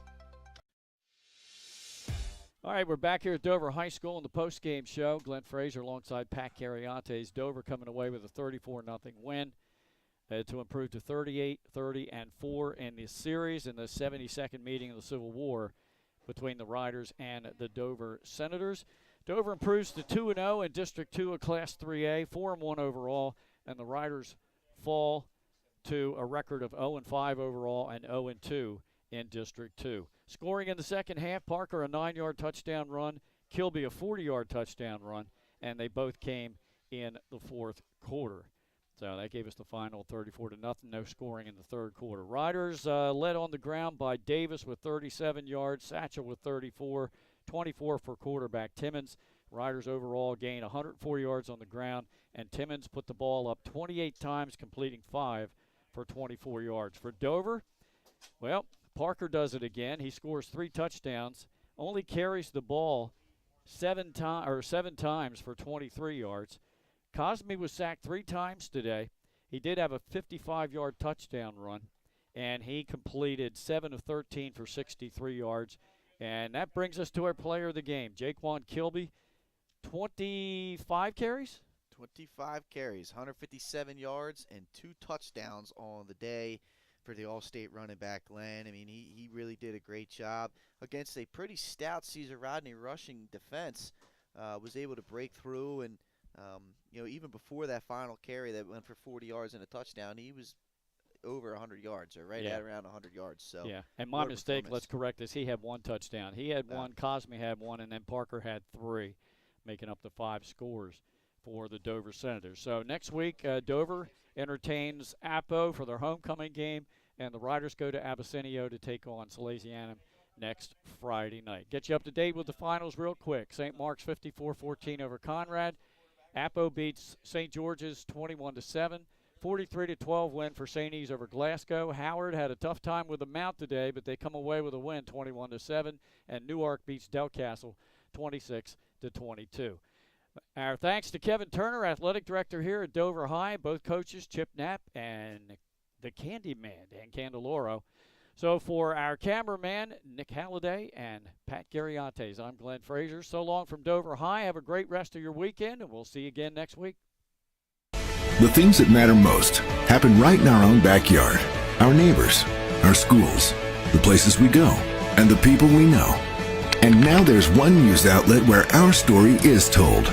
Delaware Live. Locally owned, community-based news. Free to every reader, because Delaware's future belongs to all of us. Quality journalism we can trust to help us take on the day. Delaware Live. Our state, our news, our home.